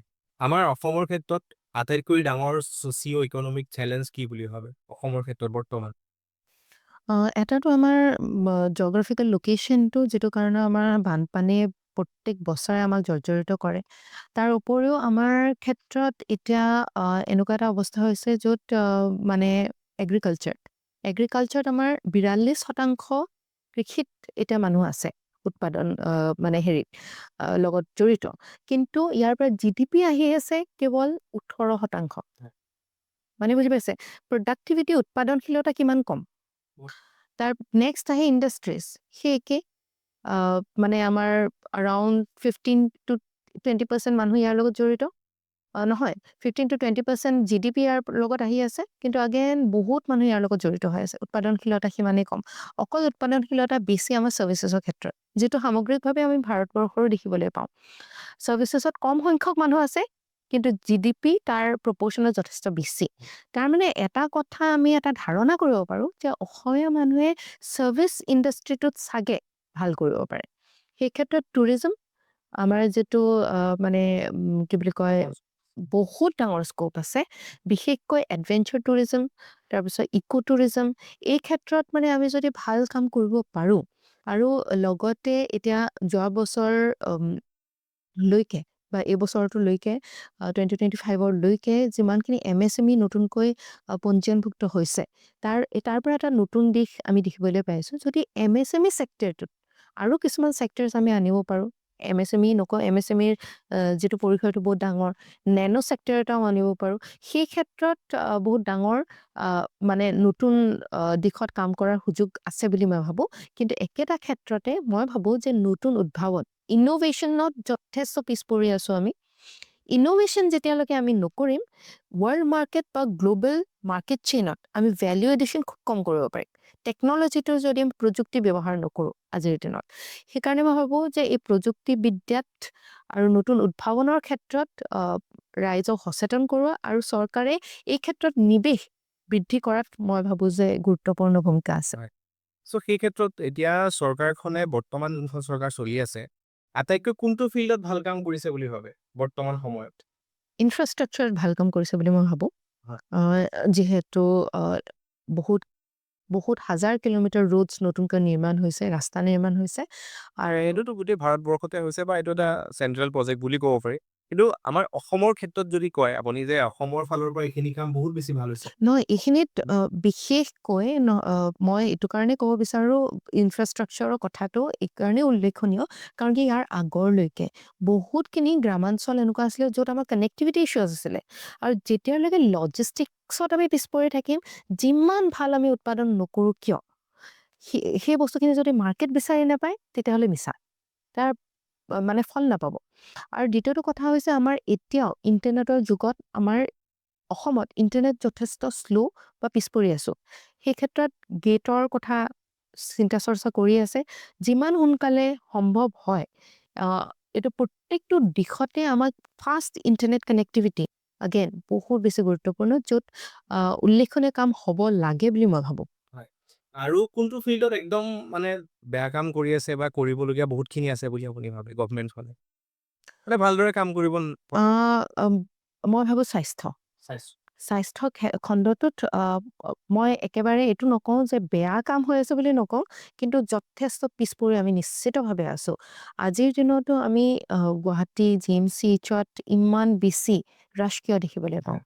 সেই বস্তুটো এইটো কাৰণে, কাৰণ কি এতিয়া আমাৰ যিবিলাক চিভিল হস্পিটেলছ আছে বা ডিষ্ট্ৰিক্ট লেভেলত যিখিনি মেডিকেল কলেজেছ আছে, সেইসমূহৰ আন্তঃগাঁথনি আৰু ছফ্ট স্কিলছবিলাক এতিয়াও আমি তাতে ব্যৱহাৰ কৰিব পৰা নাই। ডেফিনেটলি এতিয়া নতুন নতুন মেডিকেল কলেজেছ আহি আছে, আৰু বিশেষকৈ এইটো এটা ট্ৰানজিশ্যন ফেজটো।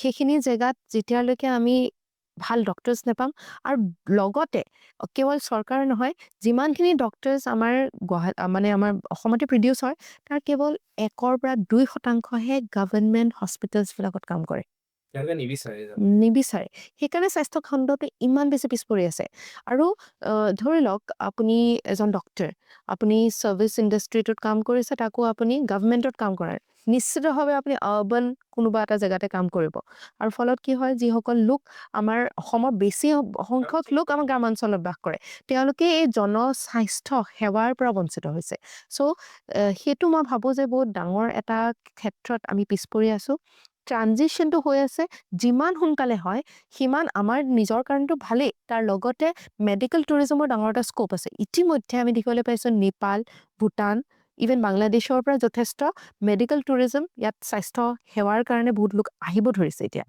যদি ইয়াত আমি পুছ দেখিবলৈ পাওঁ দিছে যথেষ্ট ইয়াৰ ক্ষেত্ৰত কিন্তু মই ভাবোঁ যে অসমখনৰ প্ৰতি একদম নিস্বাৰ্থভাৱে ভাল পোৱা আমাক চিকিৎসকৰো প্ৰয়োজন আছে চ' সেই ক্ষেত্ৰত কি পলিচি আনিব পৰা যায় আপুনি এগৰাকী ব্যুৰ'ক্ৰেট হিচাপত আগতে আছিলে যিহেতু চ' কি ভাবে যে কিবা পলিচি আনিব পৰা যায় নে স্বাস্থ্য ক্ষেত্ৰত ডক্টৰসকলে মানে গ্ৰামাঞ্চলত কাম কৰিব লাগিব বা ইমান বছৰ তেওঁলোকে ছাৰ্ভিচ দিব লাগিব চৰকাৰী হস্পিটেলত তেনেকুৱা কিবা পলিচি আনিব পাৰে এটাতো পলিচি আনিছিলে গাঁৱলীয়া ডক্টৰ মনত আছে নে মাজত আমাক কিবা কৰিব লাগে নহয় এটা আনিছিলে এটা কোৰ্ছে আনিছিলে যিটো মানে ডিপ্ল'মা কিন্তু সেইটো ফেইলিয়ৰ হ'ল চ' এতিয়া এটা আছে যে এবছৰৰ কাৰণে তেওঁলোকৰ বাধ্যতামূলক থাকে তেওঁলোকে গ্ৰামাঞ্চলত ছাৰ্ভিচ দিবই লাগে নহ'লে তেওঁলোকক চাৰ্টিফিকেটে নিদিয়ে মেডিকেল সেই ক্ষেত্ৰত চাওক এগৰাকী যেতিয়া ষ্টুডেণ্টে জাষ্ট ওলাই আহি পেলাই গ্ৰামাঞ্চলত ছাৰ্ভিচ দিবলৈ যাব তেওঁ কিমানখিনি ভাল আচলতে ছাৰ্ভিচ দিব পাৰে নহয় ইনফেক্ট তেওঁলোকে যিসকলে আমাৰ গভৰ্ণমেণ্ট কলেজৰ পৰা পি জি কৰে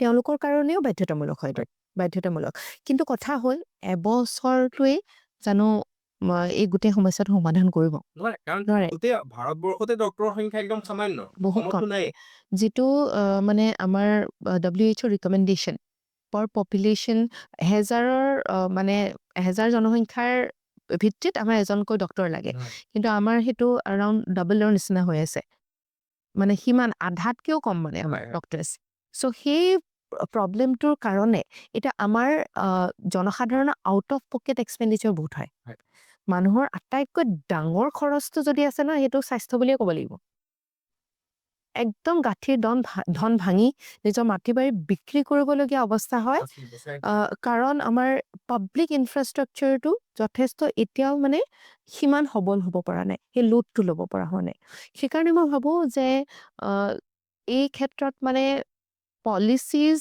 আৰু কিমান আপুনি যিটো কথা আপুনি নিজেই ক'লে যে আপুনি ইমানকে পঢ়া শুনা কৰাৰ পিছত এজন মানুহক আকৌ কেনেকৈ আপুনি সেই বাধ্যতামূলক কৰাব যে আপুনি নহয় সেইটো এটা ফ্ৰী উইল থাকে ন মানুহৰ আমি এখন স্বাধীন দেশত বাস কৰোঁ যে মই গভৰ্ণমেণ্টৰ হৈ কাম কৰিম নে প্ৰাইভেটৰ হৈ কাম কৰিম মোৰ নিজৰ ইচ্ছা চ' সেই ক্ষেত্ৰত মই ভাবোঁ যিসকলে চৰকাৰী মহাবিদ্যালয়সমূহত বিশ্ববিদ্যালয়সমূহত পঢ়া শুনা কৰিছে তেওঁলোকৰ হয়তো এবছৰ নহয় আৰু দুবছৰ কৰি পেলাই বহাই দিলে মানে বেয়া নহয় আৰু বৰ্তমান চৰকাৰখনৰ কোনটো ফিল্ডত আপুনি যদি কেতিয়াবা ধৰক পলিটিক্সত আহে চাপ'জ আপুনি এগৰাকী MLA হ'ল মন্ত্ৰী হয় কোনটো ফিল্ডত আপুনি প্ৰথমতে ৰিফৰ্ম আনিবলৈ চাব যে এইটো ফিল্ডত ৰিফৰ্ম আনিব লগা আছে এইটো যদি স্ক'পটো পায় মই ভাবোঁ যে এডুকেশ্যন আৰু স্বাস্থ্য এই দুটাৰ ক্ষেত্ৰত মই ভাবোঁ যে মানুহৰ আটাইতকৈ ডাঙৰ সমস্যা এই দুটা ক্ষেত্ৰতে থাকে আৰু এডুকেশ্যন ৰিলেটেড যিহেতু মই কাম কৰিয়ে আছোঁ এই ক্ষেত্ৰত মই যদি সুযোগ পাওঁ তেনেহ'লে এই দিশটোত আৰু বেছি সবল কৰাৰ কাৰণে মই যত্ন কৰিম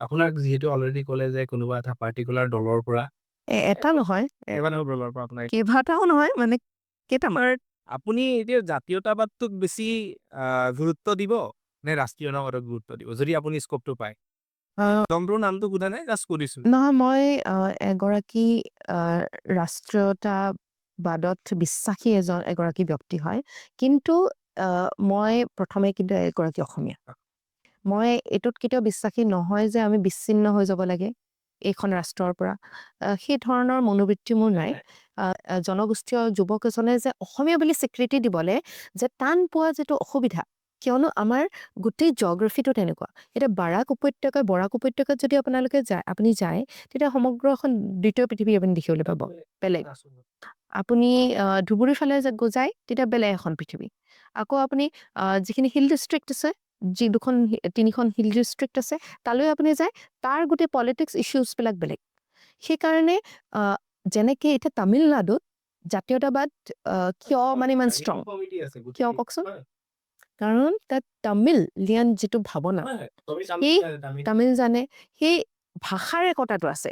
যেতিয়ালৈকে এনেকুৱা এটা একতাৰ দোল আমি বা এনাজৰী এডাল বিচাৰি নেপাওঁ, তেতিয়ালৈকে সেই সমস্যাটো আমাৰ অসমখনত থাকিব। এই গোটেই প্ৰব্লেমটো যিটো ক'লে যে বৰাক ভেলীত গ'লে বেলেগ এখন পৃথিৱী, ধুবুৰীত গ'লে বেলেগ পৃথিৱী, তিনচুকীয়াত গ'লেও বেলেগ এখন পৃথিৱী আপুনি দেখিব। এটা কি জাতীয় চেতনাৰ অভাৱ বুলি নাভাবেনে? নে জাতীয়তাবাদটোক আজি আচলতে বিজনেছ বা এখন বজাৰ কৰি পেলাইছে? কি বুলি ভাবে? মই সিমান দোষাৰোপো কৰিব নাযাওঁ, হয়। আৰু মই পাৰ্চনেলি তেনেকে কাকো এটেকো কৰিব নাই, নাই। নিবিচাৰোঁ। মই এইটো বুলি ভাবোঁ যে যিহেতু ভাৰতবৰ্ষখনৰ আমি এখন অবিচ্ছেদ্য অংগ আছিলোঁ, এতিয়াৰ পৰা নহয়, বহুত যুগ যুগান্তৰ পৰা থাকিম আমি সদায়। আছে। সেইকাৰণে মই সেই ভাৰতবৰ্ষ আৰু ভাৰতবৰ্ষৰ যিটো আজিৰ দিনত মানে অগ্ৰগতি লাভ কৰিছে, গোটেই বিশ্বত আজিৰ দিনত মানে চমকতা তাৰা বুলি ক'ব পাৰি, জিলিকি থকা তৰা।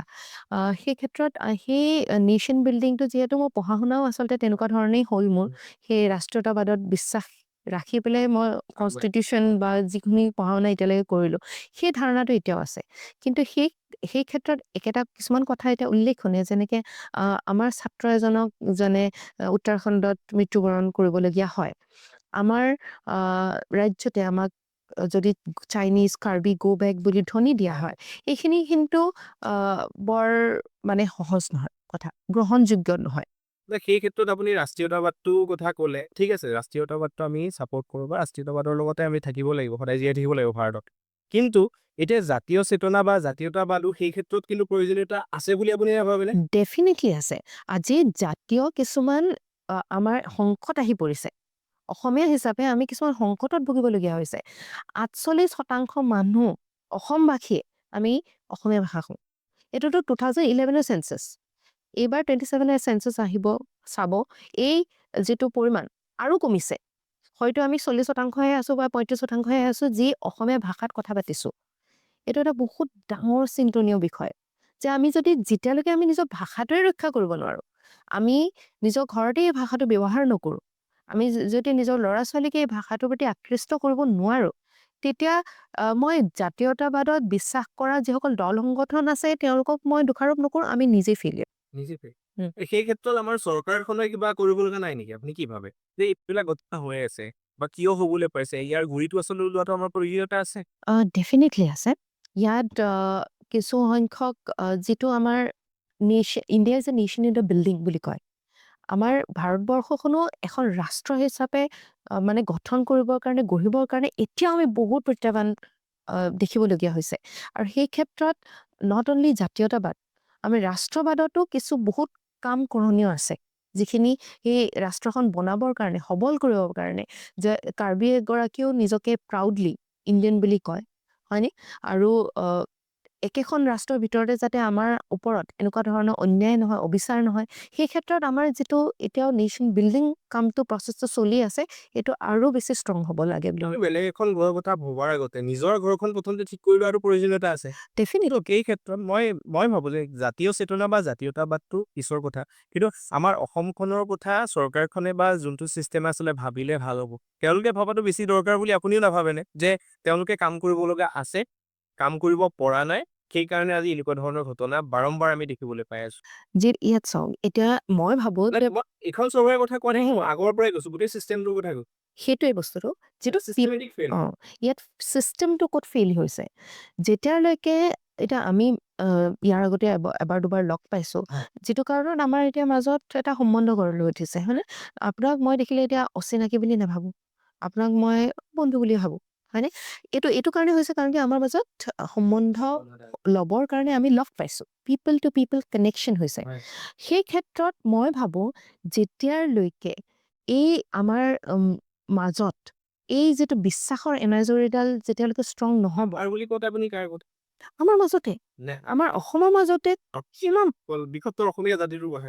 তাৰ মাজতে যেতিয়ালৈকে আমাৰ মাজত আদান প্ৰদান নহ'ব, আমি নিজকে ভাই ভনী বুলি চিহ্নিত নকৰোঁ, তেতিয়ালৈকে এই বিভাজন আৰু বৈষম্যতা ৰৈয়ে যাব। যিটো আজিৰ দিনত বহুত বেছি গুৰুত্বপূৰ্ণ যদি আমি নিজকে এইটো জিঅ'গ্ৰাফিকেল লোকেশ্যনত থকা মানুহখিনিয়ে যদি আমি ভাই ভনী বুলি ক'ব নোৱাৰো হয়। তেনেহ'লেতো বাকী বেলেগ জেগাত আমি কেনেকে থিয় দিম হয়। আমি নিজৰ বুলি কিন্তু আমি অসমীয়াৰ ক্ষেত্ৰত দেখো দেই আমি অসমীয়াসকল আচলতে আমাৰ যোনটো ইমোশ্যন এইটো খন্তেকীয়া ইমোশ্যন হিচাপত আমি সদায় মানে প্ৰমাণ কৰি থাকো আমি বহুত ক্ষেত্ৰত দেখিলো আমি কিন্তু অসমীয়াসকলে বাহিৰা লোকসকলক কিন্তু ধুনীয়াকে আমি স্বাগতম কৰো যিদৰে আমি স্বাগতম কৰো তেওঁলোকক আমি আমাৰ ঠাই এৰি দিওঁ আমাৰ ভাষাও আনকি আমি এৰি দিবলৈ আমি মানে আমাৰ ভাষা পৰ্যন্ত আমি ত্যাগ কৰিবলৈ আমি ৰেডি থাকো কিন্তু সেই ক্ষেত্ৰত বাহিৰৰ যদি আমি ৰাজ্যবিলাকৰ কথা চাওঁ কিন্তু অসম বা নৰ্থ ইষ্টক তেওঁলোকে কিন্তু আজিও বেলেগ এটা চকুৰে চায় যদিও নেকি মুখেৰে যেতিয়া কয় ধৰক টিভিৰ সন্মুখত বা তেনেকে তেওঁলোকে কয় যে ৰাষ্ট্ৰীয়তাবাদ বা আমাৰ এক ভাৰত ভাল ভাৰত তেনেকুৱা ধৰণৰ কথাবিলাক আমি শুনিবলৈ পাওঁ কিন্তু নৰ্থ ইষ্টক কিন্তু আজিও সেই আগৰ চকুৰে চাব পৰা নাই যাৰ কাৰণে ৰিচেণ্ট যোনটো ঘটনা হ'ল উত্তৰাখণ্ডত ত' আপুনি কি ভাবে সেইটো ক'ত মানে আচলতে কেনাটো লাগি আছে নৰ্থ ইষ্টে কি দুখ কৰিলে বা আমি কি পাপ কৰিলে তাত এটা এই জনসংযোগ যিটো আছে সেই জনসংযোগটো যিটো পিপল টু পিপল কানেকশ্যনৰ কথা কৈছো সেইটো এতিয়া অভাৱ হৈ আছে আমাৰ মুষ্টিমেয় মানুহ মেইনলেণ্ড ইণ্ডিয়াত যায় চিকেন নেকৰ দ্বাৰাহে আমি লাগ খাইছো মেইনলেণ্ড ইণ্ডিয়াৰ লগত যিটো কাৰণত যাতায়ত ব্যৱস্থাটো যিহেতু বহুত কম হৈ আছিলে সেই ক্ষেত্ৰত আমাৰ এতিয়া যেনেকে আপুনি যদি ইণ্ডিয়াৰ এটা পুৰণি কিছুমান কমেডি চিৰিয়েলছ আপুনি দেখিব সেই চিৰিয়েলখনত পাঞ্জাবী মানুহ এজন আছে তামিলিয়ান মানুহ এজন আছে এইখন কি আছিলে গুজৰাটী এখন কমেডি তাত তামিলিয়ান এজনো আছে গুজৰাটী এজনো আছে জেঠালাল পাহৰিছো মই এখন মোৰ দেউতাই খুব ভাল পাইছিলে চ' তাত পাঞ্জাবী মানুহ এজনো দেখিব নৰ্থ ইণ্ডিয়ান এজন দেখিব চাউথ ইণ্ডিয়ান এজন দেখিব নৰ্থ ইষ্টাৰ্ণ এজন নাই কিন্তু হয়নে কিয় নাই সেই সংযোগটো সেই বিচ্ছিন্ন হৈ আছিলে এতিয়া 1962 যিখন আমাৰ ইণ্ডিয়া চাইনা ৱাৰ হৈছিলে তেতিয়া জৱাহৰলাল নেহৰু ডাঙৰীয়াই কৈছিলে my heart goes out for India এজন মানুহ তাতে আপুনি মই ৰিচেণ্টলি টাৱাঙত গৈ আহিলোঁ এজন মানুহে ফোন কৰিছে এজন আৰ্মি অফিচাৰে যে মোক লজিষ্টিক্স লাগে মানুহ লাগে ৰেচন লাগে আমি দিব নোৱাৰোঁ সেই তেনেকুৱা এটা অৱস্থালৈ আমি গৈছিলোগৈ চ' মই ভাবোঁ সেই জনসংযোগটো যিহেতু আমাৰ যথেষ্ট কম সেইকাৰণে আৰু এটা কথা যে আমি কেতিয়াও বস্তুটো জাপি দিয়াটো ভাল নহয় কাৰণ কি এতিয়া ধৰি লওক আমাৰ অসমীয়া ভাষাটোৱে যদি আমি বেলেগৰ ওপৰত জাপি দিওঁ এতিয়াও আমাৰ অসমখনতে এনেকুৱা কিছুমান ভাষা আছে যিটো বিলুপ্ত প্ৰায় ইনডেঞ্জাৰ যেনেকৈ মিচিং কাৰ্বি ভাষা ৰাভা ভাষা এইখিনি ভাষা কোৱা লোক ইমান আমাৰ যিমান দ্ৰুতগতিত অসমীয়া ভাষা কোৱা লোক কমিছে এইবিলাক ভাষা কোৱা লোকৰ সংখ্যা আৰু বেছি দ্ৰুতগতিত কমিব ধৰিছে তিৱা ভাষাটো নাইকিয়া হ'বই লৈছে এতিয়া চ' সেই ক্ষেত্ৰত আমাৰ অসমৰ যিটো সমস্যা হৈছে নহয় এইটো গোটেই ভাৰতবৰ্ষৰ কাৰণে আমাৰ সমস্যা হৈছে যেনেকে কাৰ্বিসকলে আজিৰ দিনত বা বড়োসকলে আজিৰ দিনত ডিমাচাসকলে অসমীয়া বুলি পৰিচয় দিবলৈ কষ্ট পায় সেইটো সঁচা কথা হয়নে ঠিক তেনেধৰণে গোটেই ভাৰতত নৰ্থ ইষ্টাৰ্ণ হিচাপে আমি বহুতৰে সেইটো কিন্তু আমাৰ নৰ্থ ইষ্টাৰ্ণ হিচাপত আমি কিন্তু ক'বলৈ লাজ নাপাওঁ কিন্তু আমাক গ্ৰহণ কৰিবলৈ কিন্তু এতিয়াও সময় আছে এতিয়া চাওক এতিয়া 50 years আগত বা 70 years আগত কি হৈছিলে আমি সেইখিনি এতিয়া চাবলৈ আচলতে নালাগে কাৰণ কিয় নালাগে বুলি ভাবো 70 yearsত বহুত চেঞ্জ আহিলে ভাৰতখন বেলেগ এটা জেগাত আছিলে আজি বেলেগ এটা জেগাত আহিলে চ' ডেভেলপমেণ্ট বহুত হ'ল ডেভেলপিং কাণ্ট্ৰি হ'ল 5th লাৰ্জেষ্ট ইকনমি হ'ল 5th লাৰ্জেষ্ট ইকনমি হোৱাৰ পিছতো আজিও যদি আমি নৰ্থ ইষ্টক সেই 70 years আগৰ দৰে চাওঁ যদি আজিও যদি তেনেকুৱা ঘটনা হয় সেইটো কিন্তু গোটেই আচলতে চিষ্টেমটোৱে ফেইলৰ বুলি আপুনি নাভাবেনে ডেফিনেটলি ৰাষ্ট্ৰ এখন India comes with its own challenges definitely প্ৰত্যাহ্বান বহুত কিন্তু সেইটো বুলি আমি প্ৰত্যাহ্বানটো একেবাৰে এৰিয়েই যদি দিওঁ ইয়াৰ লগত যদি এইটো সমাধান কৰিবলৈ আমি নাচাওঁ তেনেহ'লেতো সমস্যাটো ৰৈয়ে যাব ইয়াত মই ভাবোঁ যিখিনি এতিয়া যেনেকৈ ৰিচেণ্ট টাইমছত আপুনি কিছুমান সালসলনি দেখিবলৈ পাইছে হয়তো নেটফ্লিক্সত যিবিলাক মুভিজ আহিছে হয়তো নৰ্থ ইষ্ট চেণ্ট্ৰিক বহুত মুভিজ আহিছে এই ক্ষেত্ৰত মানে এদিনতে সজাগতা নাহে এতিয়াও আমি যদি বৃহত্তৰ মেইনলেণ্ড ইণ্ডিয়াৰ যিসকল লোক আছে সাধাৰণ লোক বহুত বেছি পঢ়া শুনা কৰা নাই এতিয়াও তাহাঁতি নাজানে 8খন ৰাজ্যৰ কোনখন কেপিটেল কি কোনখন ক'ত আছে হয়নে মোৰ লগতে হৈছে মই এইটো আগতে কৈ থাকোঁতে মই বিশ্বাস যোগ্য বুলি নাভাবিছিলোঁ, কিন্তু মোকে ফ্লাইটত আহি থাকোঁতে মোক সুধিছে, মই দিল্লীৰ পৰা হায়দৰাবাদ গৈ আছিলোঁ। মোৰ কাষত বহি থকা মানুহজনে সুধিছে, আপ কাহা কি হো? মই কৈছোঁ গুৱাহাটী। তাৰপিছত মোক সুধিছে, ইয়ে কাহা পে হে? দাৰ্জিলিং মে হে কিয়া? এনেকুৱা ধৰণৰ মানে। চ' সেই অসম বেলেগ বুলি ভাবে সেইটো বেলেগ বুলি ভাবে। চ' সেই যিটো ধাৰণা, সেই ধাৰণাটো মানে মানুহৰ মাজত সোমাই দিয়াটো এটা মই ভাবোঁ যে এই নেশ্যন বিল্ডিঙৰ এটা ডাঙৰ মানে প্ৰত্যাহ্বান। এইটো এতিয়াও মানুহৰ মাজত নৰ্থ ইষ্টাৰ্ণ আমি হয়, আমাৰ চকুবিলাক সৰু, আমি অকণ ব্ৰাইট স্কিনড, আমি ফেশ্বন চেন্সটো অকণ বেলেগ ধৰণৰ আমি খাদ্য বেলেগ ধৰণে খাওঁ। একেখন ভাৰততে কিন্তু নৰ্থ আৰু চাউথ ইণ্ডিয়াৰ মাজতো বহুত বিবাদ আছে। কিন্তু এই দুটাই যে বিলং কৰে গ্ৰেটাৰ ইণ্ডিয়াত, সেই কনচেপ্টটো কিন্তু আছে। চ' সেই কনচেপ্টটো মেইনলেণ্ড ইণ্ডিয়াত যে এই যে অষ্টলক্ষ্মী বুলি যাক কোৱা হৈছে, তেওঁলোকৰ অকল অষ্টলক্ষ্মী নহয়, ইয়াত মানুহ আছে আৰু মানুহখিনি কেনেকুৱা হয়, ইয়াৰ মানে গোটেই দৃশ্যটো তুলি ধৰাটো মই ভাবোঁ অতিকৈ গুৰুত্বপূৰ্ণ। নহ'লে এই মানে সদায় আমি বিচ্ছিন্ন হৈয়ে থাকিম আৰু যথোচিত যেনেকুৱা ধৰণৰ সন্মান এগৰাকী নাগৰিক হিচাপে পাব লাগে, সেই তাৰ পৰা আমি বঞ্চিত হ'ম। এই ক্ষেত্ৰত কিন্তু জুবিন গাৰ্গে আমাৰ বহুতখিনি কাম কৰিবলৈ চেষ্টা কৰিছিলে। তেওঁ কিন্তু বাৰম্বাৰ নৰ্থ ইষ্টক প্ৰমোট কৰে বা নৰ্থ ইষ্টক জুবিন গাৰ্গৰ কাৰণে হয়তো গোটেই পৃথিৱীয়ে বৰ্তমান চিনি পোৱা হৈছে বহুত লোকে। চ' জুবিন গাৰ্গৰ ক্ষেত্ৰত আপুনি কি ভাবে যে তেখেতৰ যিটো প্ৰক্ৰিয়া বৰ্তমান চলি আছে, গৰিমা গাৰ্গ বাইদেৱেও ৰিচেণ্টলি 30 তাৰিখে এটা ফেচবুক পোষ্ট দিলে।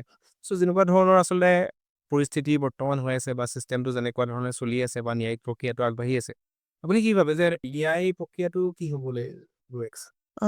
মই ভাবোঁ যে মই কেনেকুৱা ধৰণৰ চাৰ্জশ্বীট দিছে মই এতিয়ালৈকে চোৱা নাই ভালকৈ। গৰিমা বাইদেৱে শ্বেয়াৰ কৰিছিলে 30 তাৰিখে। হয়, সেই পোষ্টটো মই চোৱা নাই ভালকৈ। কিন্তু মই ভাবোঁ যে ইয়াত মানে ভালদৰে আমাৰ যিসকল অধিবক্তা আছে, তেওঁলোকৰো যথেষ্ট দায়িত্ব আছে, কেনেধৰণে এই গোটেই বস্তুটো লৈ যায় আৰু গোটেই ন্যায় প্ৰক্ৰিয়াটো জাজেছসকলে যেনেকুৱা ধৰণৰ ভাষ্য দিয়ে বা ৰায়দান দিয়ে, সেইটো লক্ষণীয় হ'ব। কিন্তু ডেফিনেটলি আপুনি যিটো কথা কৈছে যে জুবিন গাৰ্গ ডাঙৰীয়াই আমাৰ গোটেই অসমখনতে গোটেই বিশ্বতে জিলিকাই থৈ গ'ল। আৰু মই ভাবোঁ যে আমি যে এতিয়া আজি এতিয়া সোনু নিগম ৰিচেণ্টলি আহি গৈছে, তেওঁ কৈছে যে অহা জন্মত মই অসমত জন্ম হ'ব বিচাৰোঁ। তেওঁ শিল্পীক কেনেকুৱা সন্মান দিব লাগে অসমে জানে। সেই ক্ষেত্ৰত মই ভাবোঁ যে এইটোৱে নেক্সট জেনেৰেশ্যন যিসকল আৰ্টিষ্ট আছে, তেখেতসকলক যথেষ্ট অনুপ্ৰাণিত কৰিব। আৰু অসমীয়াতে গান গায় বা হিন্দীতে গান গায় বা ইংলিছতে গান গায়, গোটেই বিশ্বত খলকনি লগাব পৰা যিটো আমাৰ ক্ষমতা, আমি সেই যে আপুনি ষ্টাৰ্টিঙৰ পৰ্চনটোত সুধিছিলে হিতাধিকাৰী হৈ থাকিলে সেইটো কেতিয়াও নহ'ব। আমি নিজৰ টেলেণ্টটো বিচাৰি আমি যেতিয়া গোটেই বিশ্বত নিজৰ চাপ পেলাবলৈ যত্ন কৰিম, তেতিয়া মানুহে বিচাৰি চাব লাগিব অসম কি হয়। কিন্তু সেই ক্ষেত্ৰত অলপমান হ'লেও মানে জুবিন গাৰ্গে এটা ট্ৰেণ্ডটো চেঞ্জ কৰিলে। বৰ্তমান বহুতো ব্যক্তি অসমৰ পৰা গৈ মুম্বাইত প্ৰতিষ্ঠিত হ'ব পাৰিছে। আমি নীলোৎপল বৰাকে আদি কৰি বহুতক আমি দেখিবলৈ পাইছোঁ। তো এতিয়া লাষ্ট আমাৰ এটা ৰাউণ্ড আছে। সেই ৰাউণ্ডটোত অহাৰ আগতে আপোনাক মই যিসকল নৱপ্ৰজন্ম, যিসকলে বৰ্তমান বিভিন্ন পৰীক্ষাৰ কাৰণে প্ৰিপেয়াৰ কৰি আছে বা যিসকল অলৰেডি হিতাধিকাৰী হৈ গৈছে বা যিসকলে পলিটিক্সৰ ফিল্ডত আহিব নাহিবলৈ কনফিউজন হৈ আছে, আপুনি কি মানে উপদেশ দিবলৈ মুখতকেইটা আপুনি ক'লে, তাৰ ভিতৰত মই 2026 চনটো এটা নতুন আশা লৈ আহিছে, আমাৰ বাবে বহুতখিনি নতুন সপোন কঢ়িয়াই লৈ আহিছে। সেইকাৰণে মই সকলোকে তাৰ বাবে শুভেচ্ছা জ্ঞাপন কৰিছোঁ। আপোনালোকে নিজৰ দিশত আগবাঢ়ি যাওক, নিজৰ ওপৰত অটল বিশ্বাস ৰাখক। এই বিশ্বত আমি কৰিব নোৱাৰা কাম বহুত কমেই আছে আৰু আপুনি যদি ভাবিছে নিজৰ কাৰণে এটা সপোন, সেই সপোনটো দিঠকত পৰিণত কৰিবৰ কাৰণে আপোনাৰ পৰা যিমানখিনি সাধ্য, প্ৰত্যেকটো কাম সেইখিনি দিনে ৰাতি সেই সপোনটো মানে জাগি থকা অৱস্থাটো আপুনি APJ আব্দুল কালামে কোৱাৰ দৰে জাগি থকা অৱস্থাটো আপুনি দেখি থাকিব লাগিব, কৰিব লাগিব, তেতিয়া নিশ্চিতভাৱে সফল হ'ব। আৰু পলিটিক্স বুলি নহয় বা যিকোনো কথা বুলি নহয়, য'ত আপুনি ভাবিছে যে আপুনি যোগ্য, আপুনি ভাল এনেকুৱা কিছুমান কাম ক্ৰিয়েট কৰিব পাৰিব, সৃষ্টি কৰিব পাৰিব, যিটোৱে নেকি আপোনাক লাভান্বিত কৰাৰ লগে লগে সমাজখনকো ভাল দিশত আগবঢ়াই নিয়াত সহায় কৰে, সেই ক্ষেত্ৰত আপুনি আগবাঢ়ি আহিব লাগে। আমাৰ অসমীয়া যুৱ চামৰ এটা ডাঙৰ সমস্যা যে আমি বৰ লাজকৰীয়া। আমি নিজৰ ভাল কামটোও দেখাবলৈ বেয়া পাওঁ, লাজ কৰোঁ। এই ক্ষেত্ৰত মই এখন বৰ ধুনীয়া কিতাপ পঢ়িছিলোঁ, শ্ব' ইয়ৰ ৱৰ্ক, অষ্টিন থিয়নে লিখা, যে আমি যি কৰিছোঁ সেইটো দেখাবলৈ ভয় কৰিব নালাগে। ভুল হ'ব পাৰে, তাৰ পৰা শুধৰণি হ'ব, শিকিম, মই এতিয়াও শিকি আছোঁ বহুত কথা। সেই ক্ষেত্ৰত মই অনুৰোধ কৰিম যুৱ চামক যে শ্ব' ইয়ৰ ৱৰ্ক, যি কৰি আছে আপুনি দেখাওক, আহক, কৰক। হয়, আমি এতিয়া শেষৰটো ছেকশ্যনলৈ আহিছোঁ, ৰেপিড ফায়াৰ ৰাউণ্ড। ছিংগল ৱৰ্ডত আপুনি উত্তৰটো দিবলৈ চেষ্টা কৰিব। চিভিল চাৰ্ভিচ নে পলিটিক্স? জনসেৱা, power or responsibility? Responsibility, books or field experience? Field experience, discipline or motivation? Discipline 100%। আপোনাৰ এটা ভাল অভ্যাস, ৰাতিপুৱা শুই উঠা, এটা বেয়া অভ্যাস, উম, অ, ভাবিব লাগিব বেয়া অভ্যাসটো। নিউট্ৰিশ্যনত কম ধ্যান দিয়া। Favourite politician, favourite politician Atal Bihari Vajpayee, favourite musician? Zubeen Garg, social মিডিয়াটো টুল হিচাপত চাই নে থ্ৰেপ হিচাপত চাই? টুল, টুলৰ। Tool, one word to describe Indian politics today? Dynamic, dynamic. BJP, AGP নে Congress? None, future of Indian politics? Bright. আপুনি ভাবে নেকি যে এডুকেশ্যনটো বৰ্তমান বিজনেছলৈ কনভাৰ্ট হৈছে? Everything has been converted into business. Nothing is not converted into business. হয়, আপোনাক যদি স্ক'প দিয়া হয় যে আপুনি এগৰাকী ডাঙৰ এণ্টাৰপ্ৰিনিয়ৰ হ'ব বা বিজনেছমেন হ'ব, বা আনহাতে আপোনাক এগৰাকী ডাঙৰ পলিটিচিয়ান হিচাপত আপোনাক স্ক'প দিয়া হৈছে, কোনটো চুজ কৰিব? উম, য'ত মই ভাবোঁ যে বেছি ভালকে মই কিবা এটা দি থৈ যাব পাৰোঁ, যিটোৰ দ্বাৰা মানুহে মোক মানে তৃতীয় প্ৰজন্মলৈকে মোক মনত ৰাখে। হয়, কোন বেছি পাৱাৰফুল, বিজনেছমেন নে politician? Both are powerful in their own ways. এমএলএজন বেছি পাৱাৰফুল নে ডিচিজন বেছি পাৱাৰফুল? DC, ডিচি বেছি পাৱাৰফুল। কিন্তু আমি যদি চাওঁ ডিচিকো ধৰক এমএলএ কেতিয়াবা in the powerful in the sense, DC জনে next তেওঁৰ গোটেই কেৰিয়াৰটোত আৰু বহুত কাম কৰিবলৈ সুযোগ থাকি যায়। MLA এজনে যেতিয়ালৈকে ভাল কাম নকৰে, ডেট পাৰ্চন তেওঁ ৰিপ্লেচ হৈ যাব পাৰে।